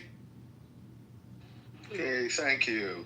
Thank you. I agree with everybody what you're saying, but I think the root problem, the FBI said today that the Minnesota school shooter was a person with a hate agenda. You can't say no, of course. Duh, he has a hate agenda. But you have to look at what this country is doing. We're bringing in people that have an American hate agenda. Whether they came in through the borders, they have no respect, they hate America. Whether we're bringing in college students from other countries that hate America and spit on America. College professors are coming in from other countries that can't stand America, Jules, hate America. Are you talking about immigration right now? Because we're talking about the school shooting in Minnesota. Yes, but okay. I'm talking sure. about this person had a hate agenda, is what the FBI said. We have a country full of hate agendas. We elect members of Congress with a hate agenda. George Soros wants these things to happen in America. He hates America. So this child or this transsexual, whatever, got the agenda of hate because it's drilled into him. Just like it's drilled into the other haters I mentioned for America. And that's why it's happening. You know, you have to respect America. You can't hate America. If you want to live in America, you can't just hate America. And with guns, everybody's blaming the guns. Of course, a person like that should not have had a gun. And we could sing till tomorrow. It's not going to happen where they're going to be prevented from getting guns. But we got to get the hate that's being taught in all around the world about America. And just look at, I don't want to bring the Middle East into it, but I'm going to. When you have countries that teach their children hate from within their schools, within their whole lives, they're going to have hate in their heart. And they're going to show that hate in their heart one day. And that's why I think it started. Thank you. Thank you. Mike, you're on stage, hasn't spoken yet. Would you like to come off mic and offer a share? Mic 1, mic 2, mic 3, mic 4. Okay, go ahead, Mr. Finley. Mr. Finley's on the phone. Go ahead. Yeah, I just wanted to remind Blake that being shot